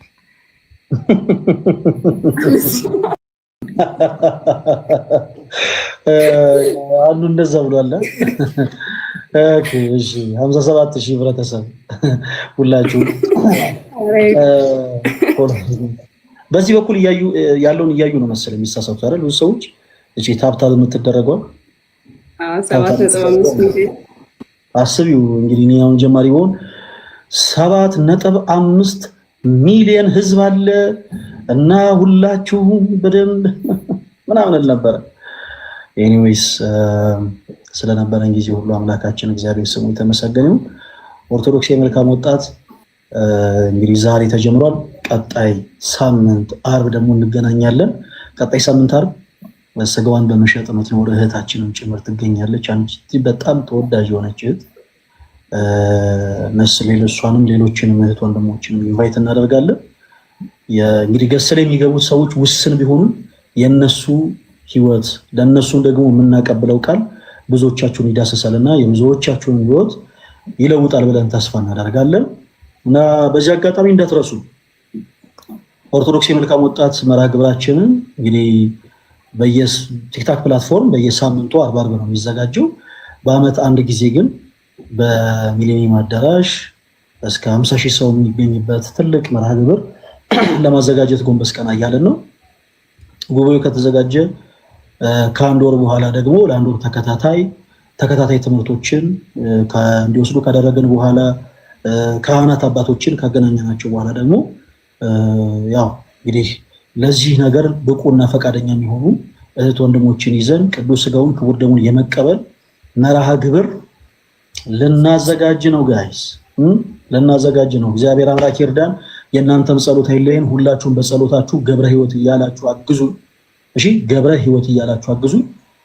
ማገዝ የምትችሉ ደጋግም የተናገር ያለው የሚያስፈልገን 4 ሚሊዮን ብር ነው እና በውጭ ዓለም ስፔሻሊ በውጭ ዓለም ያላችሁ እህት ወንድሞች እናንተ የምታደርጉት ትንሽ ነገር እዚህ በጣም ብዙ ስራ ይሰራልና ማገዝ የምትችሉ ማገዝ እንፈልጋለን እያላችሁ በውስጥ መስመር መልእክት አስቀምጡልኝ። በጣም ብዙ አንዳንድ የታወቃችሁ አካላት ይሄ ሰው ከውጭ በጣም ብዙ ድጋፍ ያለው ምናምን ሲሉ ሰምቻለሁ። ኮፍያ በኮፍያ ሲደረግ እንዴት ነው እና እውን እናደርገዋለን። በቁም ነገር እውን እናደርገዋለን። ማገዝ የምትችሉ ማገዝ እንፈልጋለን እያላችሁ መልእክት አስቀምጡልኝ። መልእክታችሁን እመልሳለሁ። ለጊዜው ደግሞ በገንዘብ ማገዝ የማትችሉ በጸሎታችሁ ገብረ ሕይወት እያላችሁ አስቡኝ። እሺ ወዳችኋለሁ። ኔክስት አር ማንም ሰው አንዴ ልናገርና በዚሁ ያስተዋወቀ ብዬ እኮ ነው ብዙ ሰው ስላለ 4 ኪሎ መነጽር ቤት አለን። እየመጣችሁ ግዙ መነጽር። በሕክምና የታዘዘላችሁ ወይም ደግሞ ለመዘነጥ የምትፈልጉትን ለመዘነጥም ቢሆን የተለያዩ አይነት መነጽሮች አሉ። መነጽር የምትፈልጉ ሰዎች፣ መነጽር የታዘዘላችሁ ሰዎች ሳፖርት አድርጉኝ፣ ዴም አድርጉልን። አመሰግናለሁ ዲያቆን፣ በጣም ወዳለሁ። ኮንግራ ደግሞ 400 ሺህ ገብተሃል። እግዚአብሔር ደህና ደሩልኝ። እሺ እንግዲህ እናወራበታለን። 400 ሺህ ገብተናል። እንቀጥላለን። ቴንክ ዩ ጋይስ፣ እውነት ቴንክ ዩ። ያው እንቀጥላለን። እግዚአብሔር ያበርታል። ደግሞ 400 ሺህ ምን አላት እንዴ? ገና 4 ሚሊዮን እንገባለን። መሌ አለ